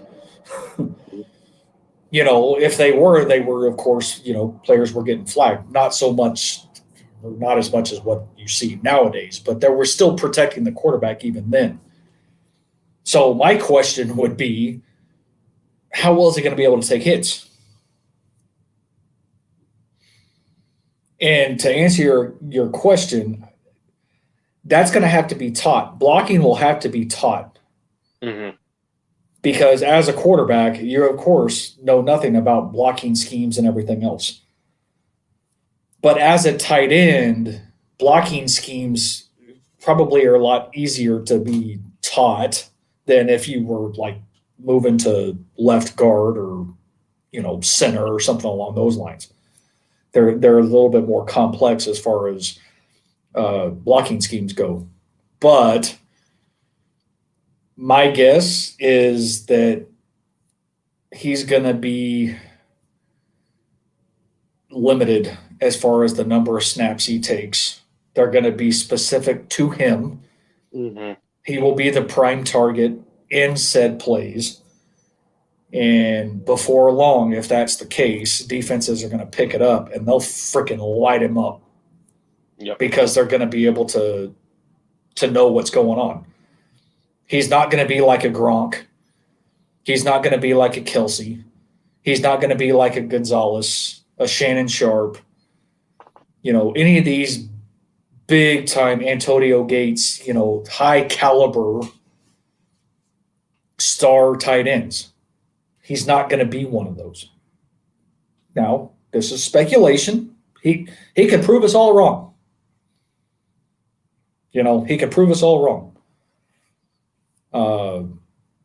But that's an interesting transition, though, because like I said, you've seen quarterback to receiver, quarterback to safety potential, but quarterback to tight end, that's interesting, to say the least. And I guess I can still call him a kid. I like the kid. He sucked as a quarterback. I don't care what anybody said. He couldn't throw. No. But as an individual, as a person, and what he could bring to that team, as far as potential leadership, though, as well, I'd like to see him do good. I don't want to see him fall on his face. Because it would be one of those kind of feel-good type stories. And, if he does do well, then, of course, you know how that's going to end up. You're going to end up getting a documentary made of how we thrived at Florida and then got drafted by Denver and won a playoff game and all this other kind of stuff. And then everybody realized how much he stunk and out of the league. Oh, now I'm going to go try baseball and, all this other kind of stuff. He's not one that I wish to just suck. I like to see him do well. He is a good guy. That's the thing that he's got going for him. He's not a jackass and arrogant. And I know he caught flack for the kneeling and for the prayer stuff. Whatever. Again, but when you start pushing it on others, that's when my problem arises. Which I could understand that. I get that. I mean, if you want to sit there and kneel after a touchdown, thank whoever you believe in, I'm fine with that. But, and again, it goes both ways for other things, but we won't dive down that rabbit hole because that's another 4 hours of yammering and chattering. Yeah, I'd like to see him do well. He was born in the Philippines. His mom and dad were missionaries over there, and that's where he was born. So I want to see him do well because of that fact, too. I mean, you're not going to claim he's of Philippine blood, but to be born over there, that's something that I when I found out about it and whatever, '08 or '09, as the Tebow train started ramping down the tracks. Like, that's pretty cool.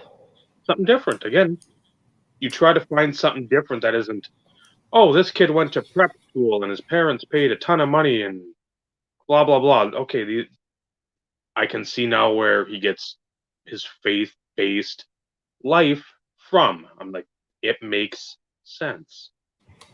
So when those cards are laid out in front of somebody, that should either easily help you. Yep, I like the person. Nope, I don't care. And I'm like, whatever. I'll like him because of what I like him for, and he sticks to his guns. And that's something you rarely see. It's, Yep. oh, I'll go to this side now. No, I'll go over here. No, you know his character, you know his convictions, you know the dedication he has, the determination. Christ, if you lasted what, 3-4 years in the minors, that's not a luxurious lifestyle. No. Those aren't 747 flights where you're sitting in first class. Those are charter buses going from town to town, and maybe there's more people there watching him play, but I mean, you usually don't get more than maybe 1,000, depending again where you're playing and what the fan base is. But if your team is a pretty bunk team, it's not like people are coming out in droves to watch you. So you gotta Very admire true. him. So, And he's an athlete. yeah. So, and he did well at Florida. I mean, he had a great team around him, but he was a decent quarterback at Florida. And for whatever reason, people thought that he was going to be able to make that transition. But for whatever reason, the mechanics just weren't there. And maybe that's because he never got used to getting used to throwing an NFL ball. Because if I'm not mistaken, I think college ball it's wider. It's like fatter. It might be. It's not the same. Which is why I think some of the quarterbacks don't transition as well. Is because it's getting used to a different ball. This is correct, Albert Pat. Yes, and that's the thing going around Instagram. I saw somebody something posting out there along the lines of, well, he did have a killer tight end to learn from. No pun intended.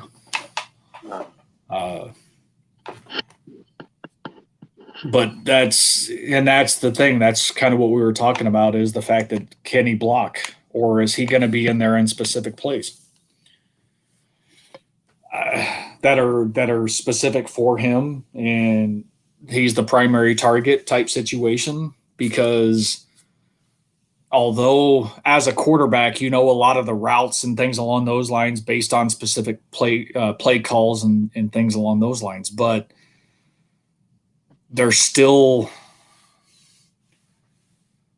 you still have to be quick on your feet in order to make quick decisions on whether or not you follow through with it, or you realize, okay, something else has transpired. Now I need to change from receiving mindset to blocking mindset. So, like I said, I want the kid to do good. I still call him a kid. It's not like he's a kid. He's, in his 30s now. But we'll see. It'll be interesting. It'll be, I'd like to see him do well. But, like I said, we'll have to wait and see how it goes. But they better put extra protection on that side wherever he lines up on. Running back better be set up on that side to kind of help block. I want to see the first play, trips right, somebody on the left-hand side, and Lawrence, Tebow steps back like 3 steps. Lawrence shoots it out there, and then Tebow throws it downfield for a touchdown. I like DJ Chark comes across on like a post route or something and is wide open. I just feel like, what universe are we living in? Well, and it's possible they could use him like a Taysom Hill. Yep. I mean, don't be surprised if they don't do a gimmick plays to where he's actually lined up as the quarterback. Yeah. Because we all know Trevor Lawrence can run too. So, it's always possible that we have the birth of the next Taysom Hill and Tim Tebow in Jacksonville. It's possible. And I could see it happening. I'm waiting for when preseason hits the comparisons to Cordell Stewart. That's all I look forward to. I just want to hear Flash. I just want to hear that again. See, you can't give that designation to somebody else. That just doesn't work. I mean, you could, but it kind of negates the original moniker that was given to him. And yes, I almost used my word, but I chose not to. Yeah, I've been thinking about trying to work that in too. Your special word, and if the tight end verbiage, how different that's going to be to be picked up than the quarterback verbiage. You could have just said it, Dave. Since you were trying to figure out how to work it in, why didn't you just freaking say it? All right. That's your word. I don't want to be paying the fee. I've already got a couple checks on the Amish horse and buggy, so I don't need. Which means I'll never see him. I've sent a few bills out. I still haven't been paid for it. It's my hopes are 90%, but it's, to me, I still think it's a 50-50 shot. Yeah. There's speculation, and maybe not speculation, but I want to say something just came out today that they've extended a longer term contract to make him, the highest paid quarterback type situation. No money has, come out specifically, but 3-year contract type situation, but making him the highest paid. So whatever that looks like, because I don't even remember what Mahomes' contract was when he signed his long-term deal. So I want it to happen. I'd love for it to happen, even if it gives us a chance at a few more Super Bowls. I'll take it. But my gut tells me that if he is in fact really wanting out of Green Bay and not attending mini camps and OTAs and everything else, my gut tells me if for whatever reason Green Bay refuses to trade him, he will retire. Mm-hmm. Which is sad because he's still got some good years left in him. So it's the whole wait and see type mentality. I think personally, based on some of the stuff that I've heard, because of the way his contract is structured, nothing will happen until sometime in June anyways, because if they do deal him somewhere, they're on tap for like $21 million or something. So if they wait till after June 1st, because of the way that the contract is worded, and when the new season officially starts, and all this, all having to do with the collective bargaining agreement of how all that stuff is worded, Mm-hmm. then they're not out as much. So I'd love for it. It'd be the second coming of Peyton Manning, but better. And that's nothing against Peyton Manning at all. And it puts them automatically in Super Bowl contention because they've got great young talent on the offensive side of the football. Their defense is still top 10, in my opinion. Probably better with a healthy Von Miller. Mm-hmm. So I'd love for it to happen. I'm not holding my breath, but it's still a possibility.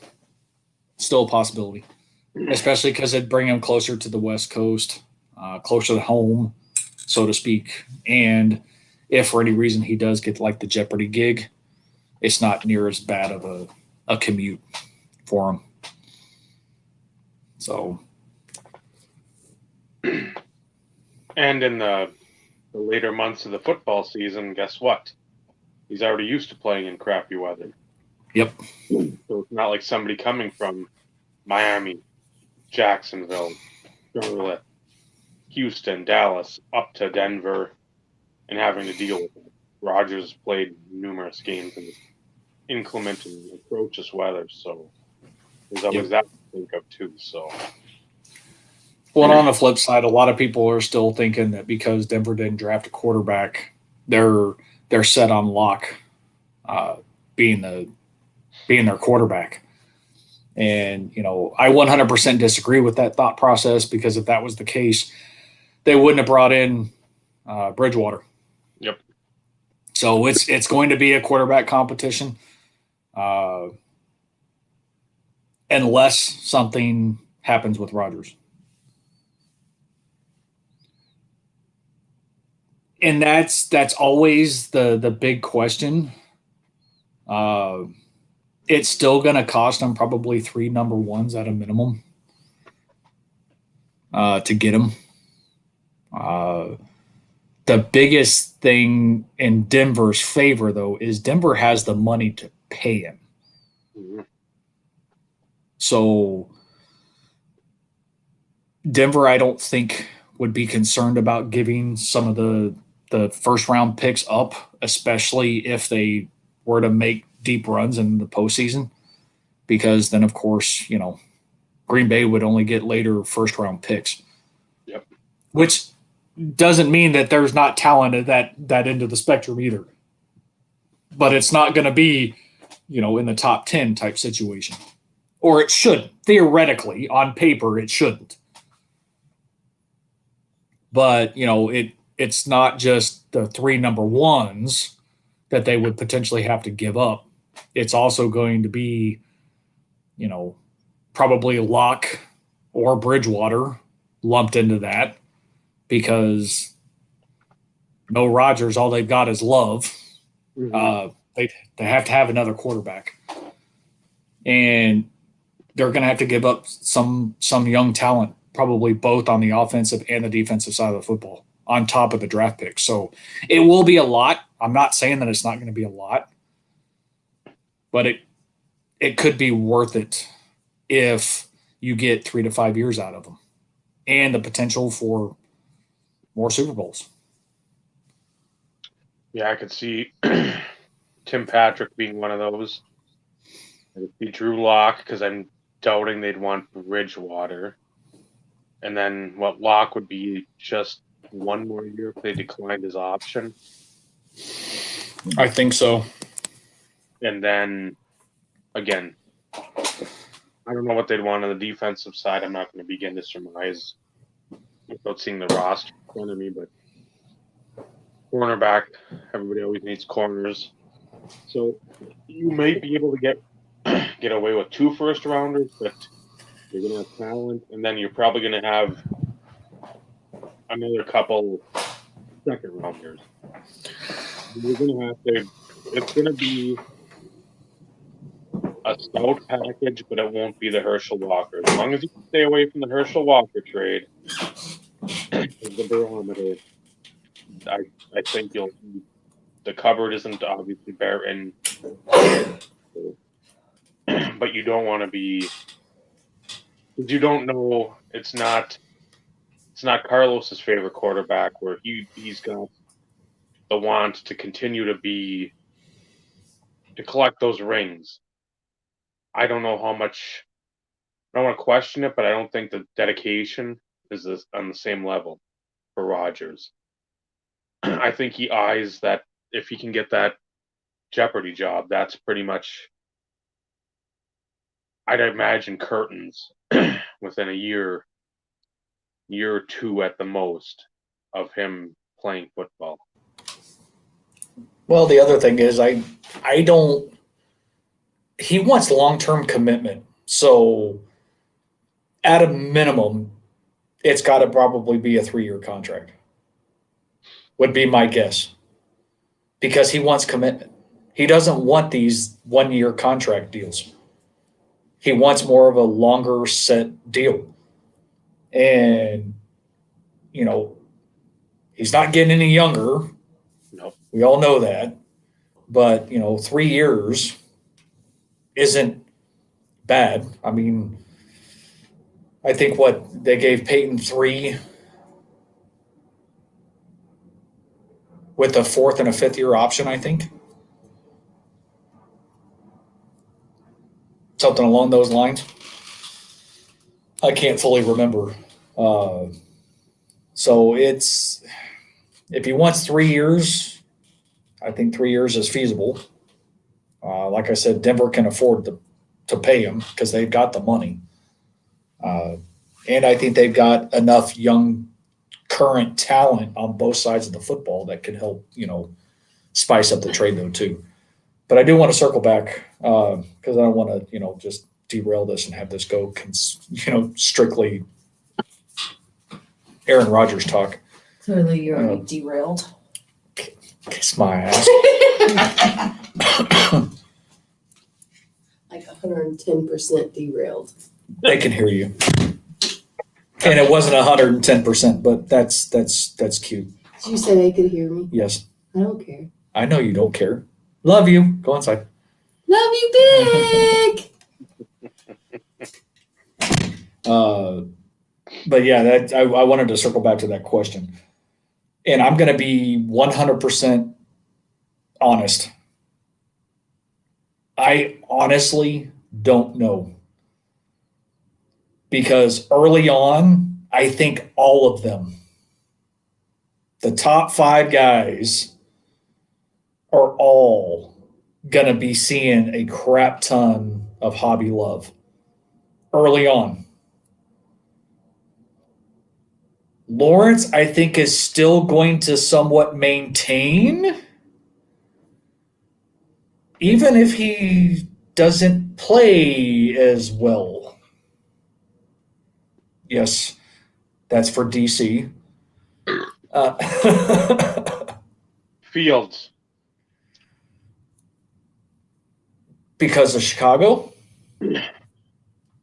Because of their desperate nature for needing, in their mind, deserving that quarterback that can transcend the franchise from the middling to the upper echelon again. They haven't had one since McMahon, a Pro Bowl quarterback. And you just come off the heels of the Trubisky. And the best part of it is hearing what Watson and Mahomes became. At the time, there was really no differentiating factor between the three. You knew they were all going to go top 10, top 12. It wasn't like, oh my God, Pat Mahomes is Pat Mahomes of now. You had critics, because I've watched Texas Tech since the early 2000s. They had that air raid offense. There's very little running. There's 5 wide. Guess what? Using that offense, so you're thinking it's not really a pro-style offense. You've seen quarterbacks from Texas Tech. You've seen quarterbacks from Hawaii. run this offense in college and absolutely fall flat on their face in preseason games for the NFL because they never made it to actual NFL games. So when people start oh man, they took Trubisky, they traded up one pick and gave up whatever a third and whatever the next year. It wasn't clear. It wasn't concise. It wasn't a slam dunk, a grand slam, whatever you want to, whatever nomenclature you want to use. It wasn't that. But revisionist history, short-term memory loss. Everybody thinks that Watson and Mahomes were like 1A and 1B, and Trubisky was like a 7th-round pick at best that Chicago took at number 2. So, not that I'm sticking up for Trubisky, I just it baffles me how fandom takes over logic.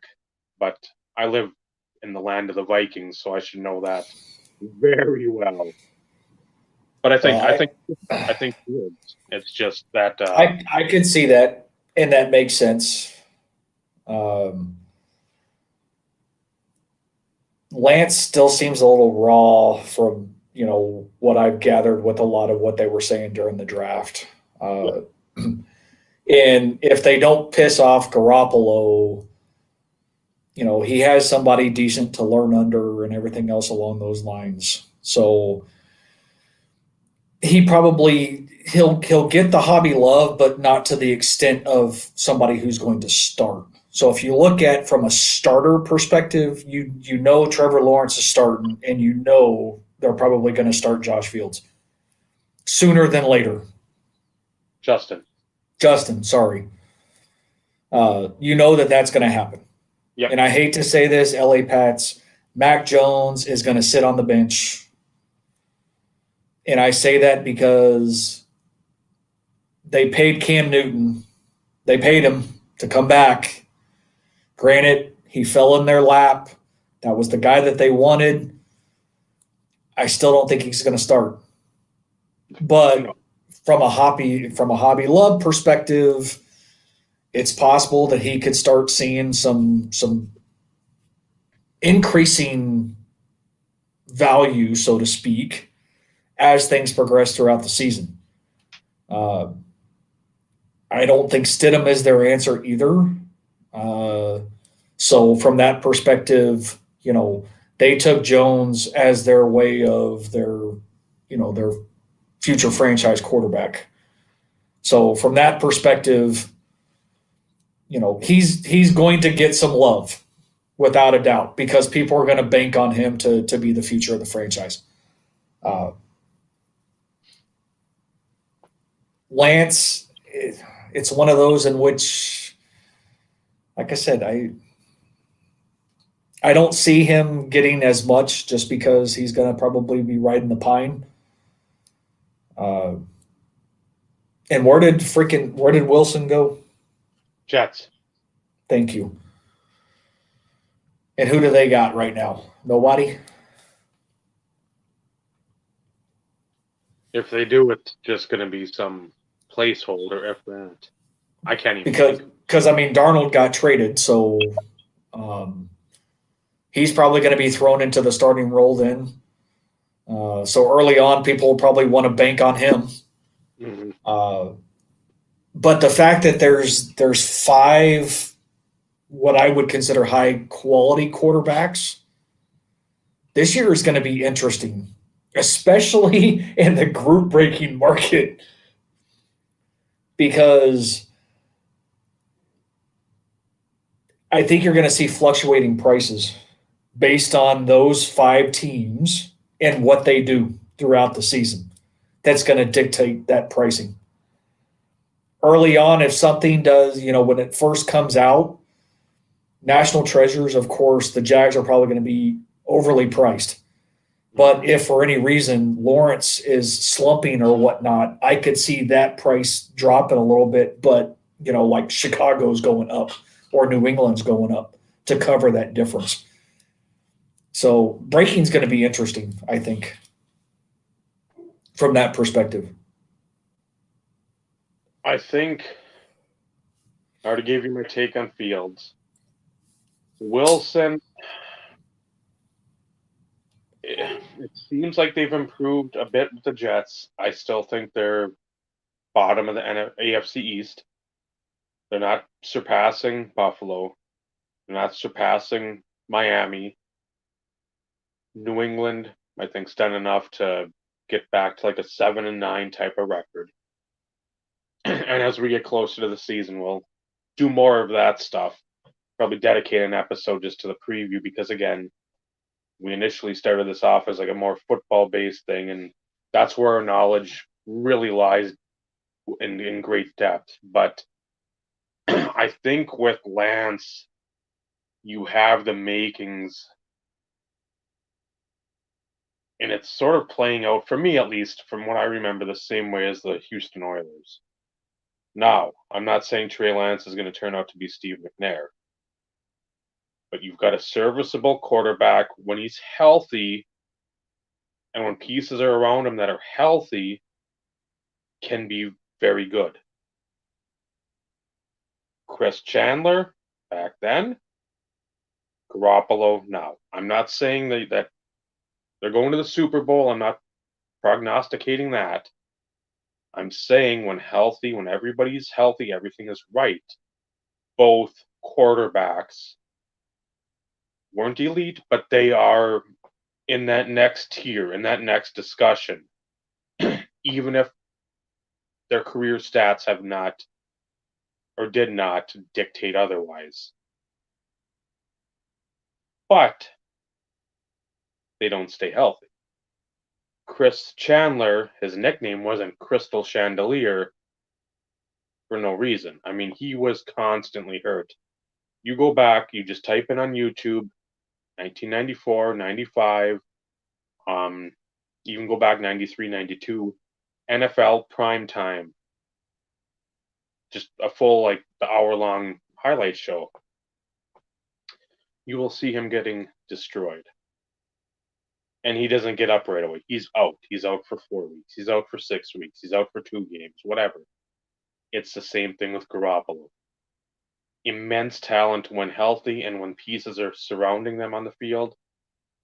When they are hurt, you're of no use to your team. And if he could stay healthy for the year, I think that would help Trey Lance a ton. I mean, sure, you can get him out there because I know McNair got out, I think, like week 4 or 5-ish. And then I think he started the last game of his rookie year as like the transition to the next year because you knew Chandler had pretty much worn out his welcome in Houston.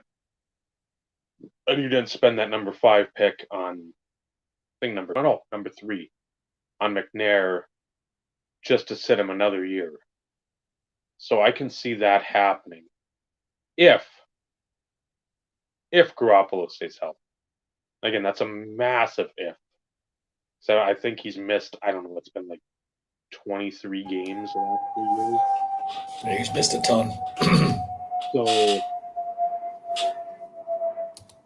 I think that would be San Fran's their greatest hope. Garoppolo stay healthy. Lance, we're going to put you in just to get you some NFL game speed. Just we want you to get acclimated a little bit. The preseason that might be great, but it's not actual game speed. Get you in there, a few plays here, a few plays there. Get you hit a couple times just so you know what you're in for. Not saying North Dakota State doesn't play some top-tier talent, but they don't play NFL top-tier talent. So, and with him and the hobby relevancy, I'd say, or where he'd be on that pecking order, I'd still say probably third. I'd say just in front of Wilson, unless Wilson comes out guns a-blazing. And again, this is always subject to change, but when you look at it right now from what all those quarterbacks have and what the season holds, it has to be Lawrence, Fields, Lance, probably Wilson, just because of the opportunity to start right away, and then Jones, in my opinion. That's what I do. Well, and that's kind of why I said that at least early on with your early initial releases, they're all going to go fairly high because of speculation. And, as Vintage Oddball Card puts it, and as you put it, if Jimmy G doesn't stay healthy, which, typically history repeats itself, then you'll see a bigger jump without a doubt for his market and his appreciation. But, early on, at least what I would call your top four guys, Lawrence, Wilson, Lance, and Fields, all having a chance to being, a starter or starting fairly early, you're going to have those guys at the top and then Jones, which makes sense. But on the flip side, who's to say that because of the way that the market is, Jones doesn't have a higher following? Yeah. Knowing that he's going to be the franchise quarterback, or that's what they're expecting him to be, the franchise quarterback, to where people aren't going to be banking on him to step in potentially later on this season if Cam Newton sucks big time. Which is a possibility. But on the flip side, do you put him in or do you put in Stidham? It's one of those in which there's still that conundrum of, do you take a chance? Do you put in the rookie, or do you let somebody with the actual NFL experience still on the roster have a chance to prove himself as a solid backup or as a solid starter? It's one of those in which everything is speculative right now. But I could see a lot of people banking on Mac Jones and paying a premium for him with the expectation that he's going to be the franchise at some point in time. And I'm speaking more from an investment perspective, even though that's not what we really normally talk about. Yeah. But when, when you talk Hobby Love, you got to look at, the whole aspect of it as a collector, but then also as an investor, because, we're both in this at the same time. Mm-hmm. So it'll be interesting to see how that looks. Because, Score is about to drop, tomorrow? Yes. I'm pretty sure it drops tomorrow. Yes, I know they're not in NFL team jerseys. Yeah. They will have their logos. And I would just like to say, hopefully everybody realizes that Score used to be like a $30 to a $35 a box product. Yep. Okay. Score Select, I think, was like 50 to 65-ish. Yeah, thereabouts. Maybe it went up a little bit because and I'm not talking Select like what we know of now. I'm talking Score Select. There is a difference. And I don't remember the first year they did it, but I remember Score Select from 08. And it's possible it may have gone up to as high as $80. But, the 08 rookie class was fairly deep, though, too, from that perspective at the time it was released.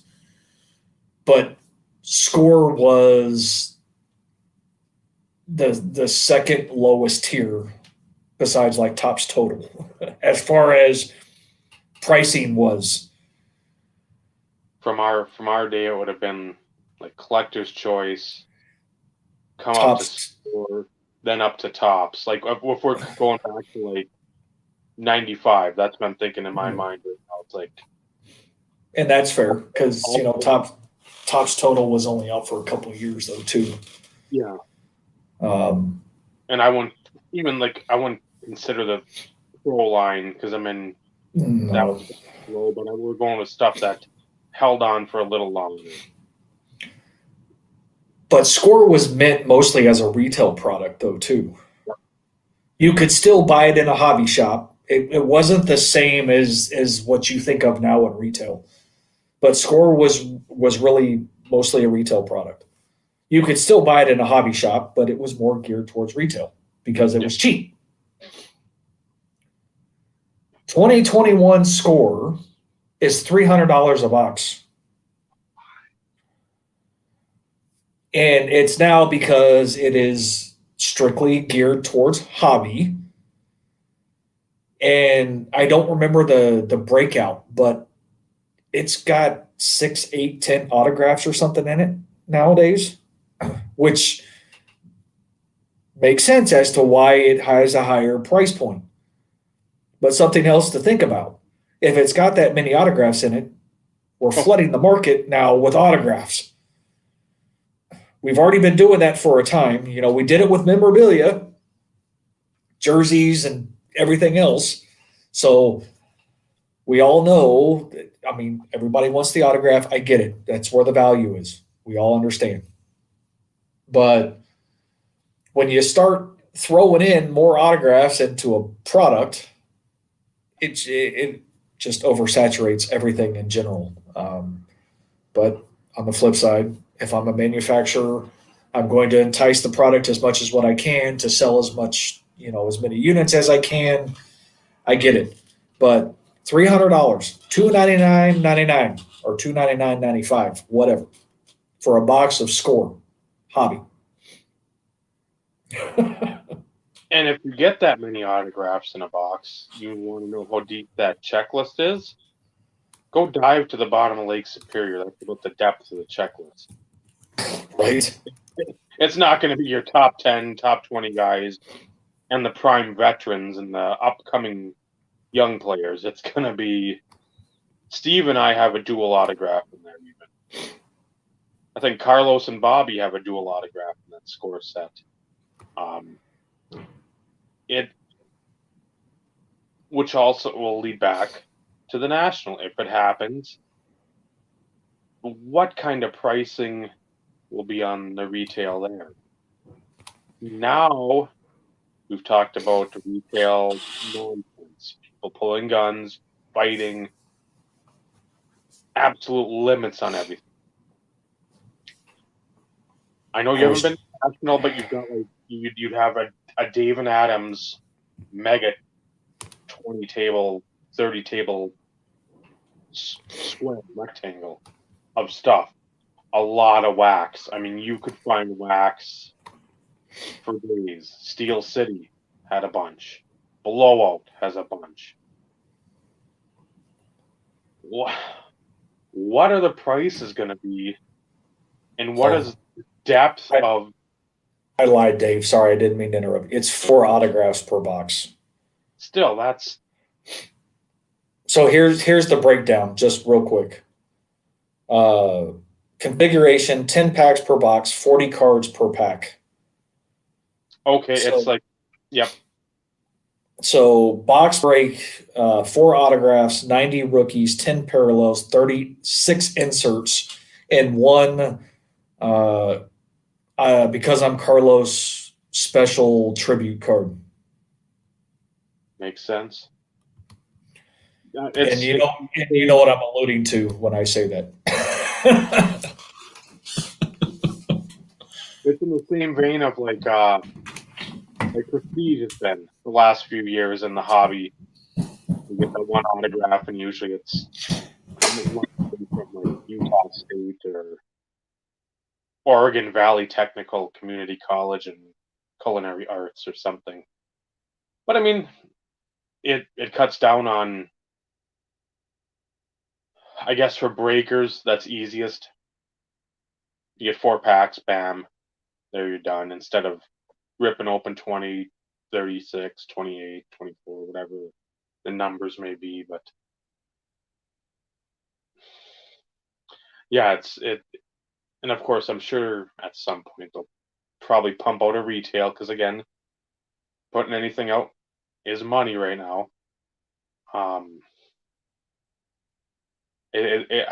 I wonder the national occurs. Got a lot of people with a lot of money. I get that. You got even more people with fixed budgets.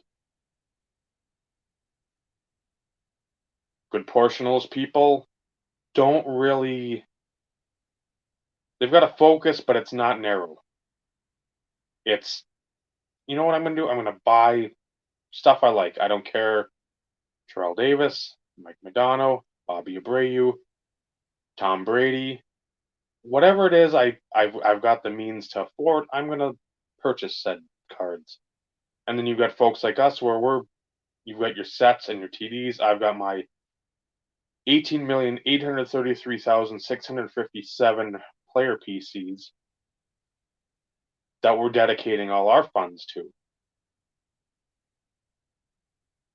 But then you get enticed by the wax, because how many people have been bitching for the last year plus? No retail. I can't find retail. I saw retail today and it was Topps, not total. What's the opening day? That's all I found. I found Panini stickers. That's all I found. You start seeing, and even these big companies, their big online presences, the Dave and Adams, Steel City, Blowout, that have been purchasing up all these retail blasters, mega boxes, tins of Upper Deck hockey. They're going to have them at the show.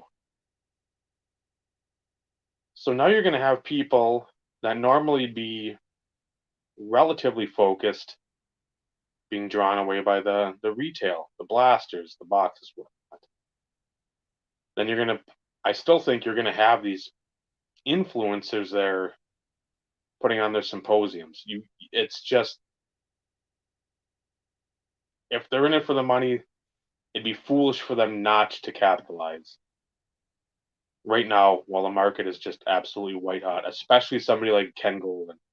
Imagine what speaking fee he could command right now in this market. So at some point, these benefits will run out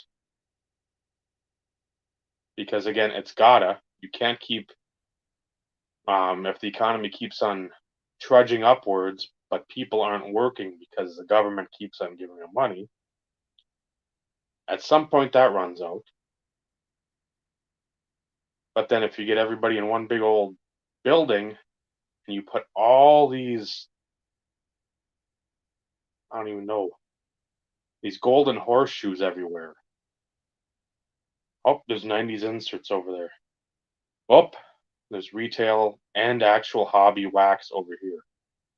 Oh, your God, Gary Vee and Kenny Golden are talking over there. I want to know how people are going to maintain not going broke. Not that I care. But I mean, you're going to have like humans being traded for stuff there on the floor because it's just going to be pure lunacy where you're going to have like the pearly gates opening and people seeing this retail pile. Blasters of Prism for as far as the eye can see. And people are still going to pay the stupid money for it. That's the part that still agitates the crap out of me. We've all said it. If people stopped paying the prices, you would run them out of the market. Mm-hmm. Period. If it's MSRP for $20 and you see somebody having it for $50, I'll give you $20. That's MSRP. You're probably going to get a big middle finger and say, go pound pavement. Hey, that's what it is. That's how much it costs. This isn't about how much it's worth, how much it cost. But until people stop, it's never going to change. As on the flip side, Later time. later time, if major retailers are limiting to one per customer, now, granted, it's per store, per retailer, per location. Everybody's going to have different policies. If they would do it across the board, it would stop. The other issue, though, is if I'm not mistaken, hey, Will, what's going on? And that's 100% accurate, which is what I'm going. It's, I as a collector am not paying the higher price. I'll strike out every time I go to the retail store until I get lucky and find something. I refuse to pay it. Granted, yes, I have the inkling. I want to open it, but I'm still not paying it. No. I refuse. But if people stop paying it all stops. But if these retailers would institute that policy across the board, one per customer, it would stop it though too. Because you're not going to, you'd have to go to a lot of stores, which people do anyways, which means it's going to cost them more to turn the same amount of profit. Gas, time, energy. And for some people, they're going to keep doing it, which, more power to you. But at some point, that's going to start to dwindle. Mm-hmm. So it'd be nice if, like I said, if they instituted it across the board. For those people, for those of us, who do it just to casually rip to have something to open because we can't afford hobby anymore. Yeah. Then, it would benefit us. So money is, it's the whole greed thing. It's always going to be there. It's never going to change. It's the nature of the beast. No, it's, yeah. The gourmet guy had a story today where he and his two sons went to Target. I don't know if it was this past Saturday. Must have been. And they had some stuff.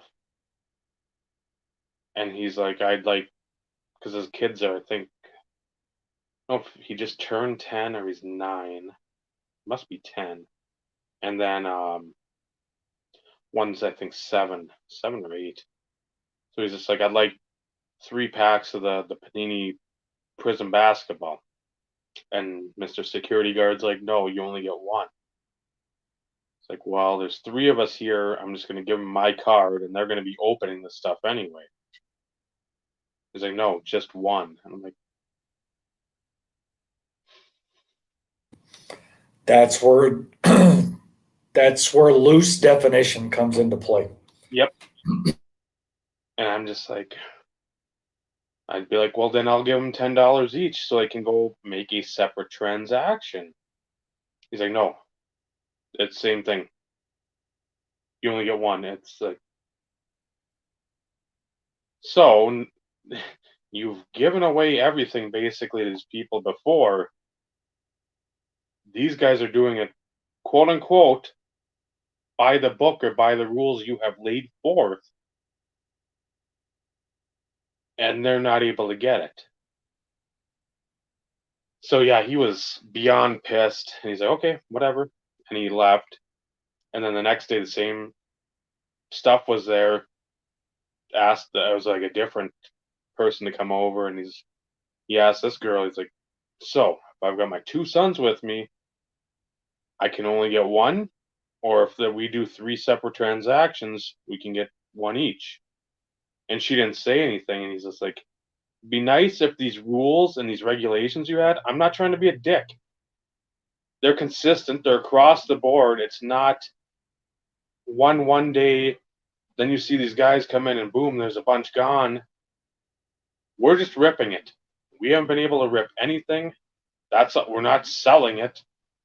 We just I want my kids to have the hobby that I had, and when you guys are inconsistent with your rules or your regulations, as much as you were getting the money, you're going to push everybody right back out, which it's good to a degree, but at the same time, the people that want to rip, and if I bring Naomi with me and I'm like, here's like $30, we're going to both get something. And they say, no, you can only get one thing. It's like, two of us, two separate transactions, how are we getting one? My math adds up to one each, which is two. So that's where I've got the problem. If you're not going to have a consistent, just have people shooting each other. Just do that. Well, it's the loose interpretation, and that's where the lack of clarification within store policy and management comes into play. In situations like that, you have to effectively communicate. And if it's one per person, because I would think it should say one per person per transaction. If that's the case, then if there are two of you and it is separate transactions, that's two. Yeah. So that to me is the way I would understand it, though, Will. That would be my expectation. If it's one per person per transaction and there are two of you, that means two. And that means you do two separate transactions, so be it. It's still within the policy. I'll share one quick story and then we can actually wrap up since we're coming up on the 3-hour mark. And this has been a few weeks ago. My wife had gone to Walmart on a Sunday night. And she went to a different Walmart than what she normally does. And she always looks. So, it's one of those in which she usually strikes out 99.9% of the time. I've gotten more lucky than she has at Walgreens. But she got her stuff and was walking up or whatever, and she always stops by the card dial, and lo and behold, there's a bunch of carts there. They're getting ready to restock. So she, of course, starts looking because she knows what I've told her to look for. Yep. And yes, I hate to admit it, Prism basketball is one of them. Yeah. Prism football is one of them. Mosaic. And it's for me. It's because I've wanted to open it because I still haven't been able to. And the person walked over and she's like, you can't go through those. We're getting ready to stock the shelves. They'll be available on Monday. And my wife was like, oh, okay. I saw them there. I'm looking for stuff for my husband. She's like, yeah, they're off limits. Don't touch. She's like, well, damn, you don't have to be a bitch about it. I mean, my wife didn't know. She's like, oh, for once, I'm actually here at the store and there's cards here. I can actually get something for my husband. But they automatically assume that everybody knows the rules, knows the regulations, knows those specific policy type situations because they're so used to all the others who, come in and, just clear out the shelves every day that, the opportunity presents itself. But my wife got home and she's like, well, I was actually looking forward. I thought I hit the jackpot. I was going to surprise you because they actually had cards. And then I was told that, no, I couldn't have any because they hadn't stocked the shelves yet. They'll be available on Monday. And it's like, really? Really? So if that holds true, I need to start convincing my wife to drive to the other Walmart on Mondays to see. Monday morning. But it's a little further up the road, so it's a little bit more out of the way. Not to mention, I don't know if they have the policy there for that specific one. But when the one time she got me the blaster box of Top Series 1 baseball. Mm-hmm. she's like, this is what they have. And she's like, and they have multiples of, I was like, just get me one. Give me one blaster box. I'm good. I'm not greedy. I just wanted to be able to open something. And at that time, I don't know if they had the policy or not, one per person or three or whatever. I don't go to the store with her, so I don't know what they have posted. But she's like, they have quite a bit. And it was all Topps baseball, which was fine at the time. But it's like, nope, one's good. One's good. So, Yeah, that's where if I could get 3, I would, because I know, again, the guy that does the gourmet orders at the store, he's looking for me, and I said, I'll look for you too. Because we both have kids that somewhat like to touch, and I'd rather see them open shit and really open shit instead of grown men elbowing each other and rubbing their faces in pit stains and swass. I mean, it'd be nice to open some of that Prism. I don't even know what it looks like. I couldn't tell you the design on it. Like I've said, the Upper Deck Hockey is the main. I know I'm not going to find a single anything around here. I know that. I don't even have to. I won't even look because I know I can't find it because everybody in Minnesota is already stupid crazy for the Wild. Now you add the Rookie of the Year. That's pretty much no go. So your only opportunity, Dave, is to go every day. And yeah, that's not going to the same store to figure out when they stock. And I hate to throw that out, but that's the reality. Or you sit there and you think about, okay, what days have I gone to where I've seen nothing there at whatever point during the day? And if they have the policy, 3 or 1 or whatever, figure it out to where, okay, I've gone these days at this time, then most likely these days earlier in the day or whatnot would be your prime opportunities. But, with you working early in the morning, that's very difficult for you to do, of course. But just, that's the only way you're going to know for sure if and when you would have that opportunity. Well, that doesn't help that Target's an hour away, so that also puts a yes. So, well, and the only reason why I've always said I've gotten lucky at Walgreens is because I go every day. Mm-hmm. And I've struck out ever since has it been 3 weeks ago since I opened those hoops? Yep, somewhere in there, I bet. I've struck out every day since then. Nothing. Because I think Trista got me, I think 3 packs of Donruss basketball. I still haven't opened, but like I've got a little stash at her place, and it's like a tin of baseball, a hanger of Heritage. I think some fat packs of either Heritage or Tops from like again a month and a half ago, and then the Donruss basketball. So I'm like, at least there's some of that. So I mean, we shouldn't be excited and overjoyed when we hit hoops and Donruss basketball. I mean that should be well, it's not bad, but you should not be trying to do handstands because you found that. Well, it's, I'd rather have football, but, with the basketball market the way that it is, finding basketball out in the wild is like winning the lottery almost.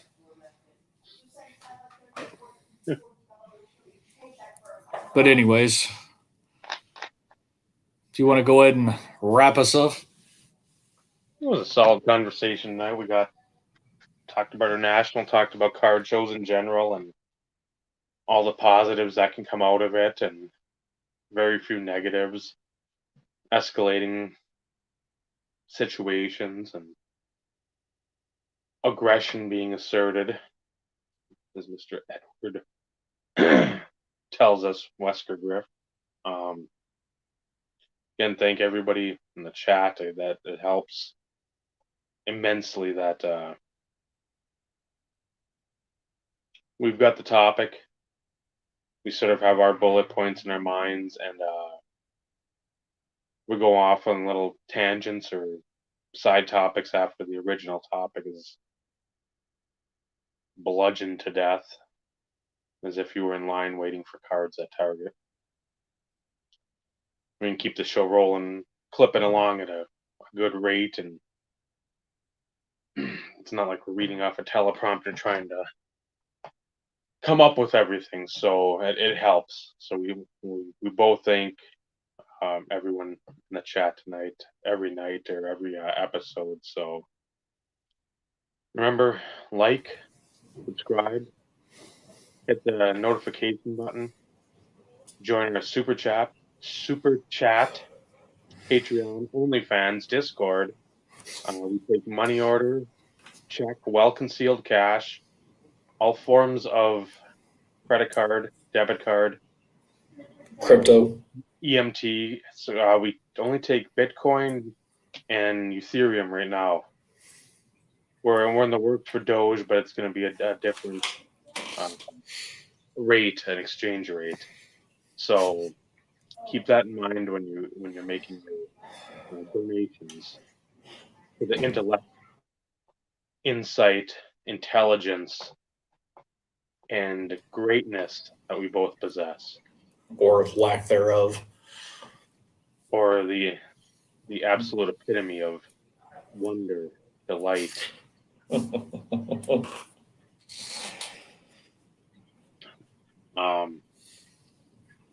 So next week we'll have a good conversation, a good topic. I'll try to get that placeholder up tomorrow. That way it gives everybody some time to process this, because again, I think it's a good one. Steve, I think, was in agreement pretty much.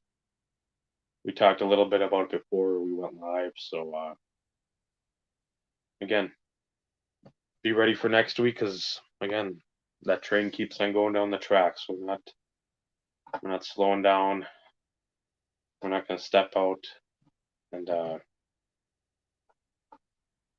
use building blocks and do anything like that. We're gonna keep plowing ahead. Anybody gets in our way, we're done. So, he's Steve. I'm Dave. This has been the Insert Revolution podcast. Remember, collecting cards, taking that journey in the hobby, wonderful. Making the friends along the way, keeping those friendships forged, that's what really matters. Good night, everyone. Good night, everybody.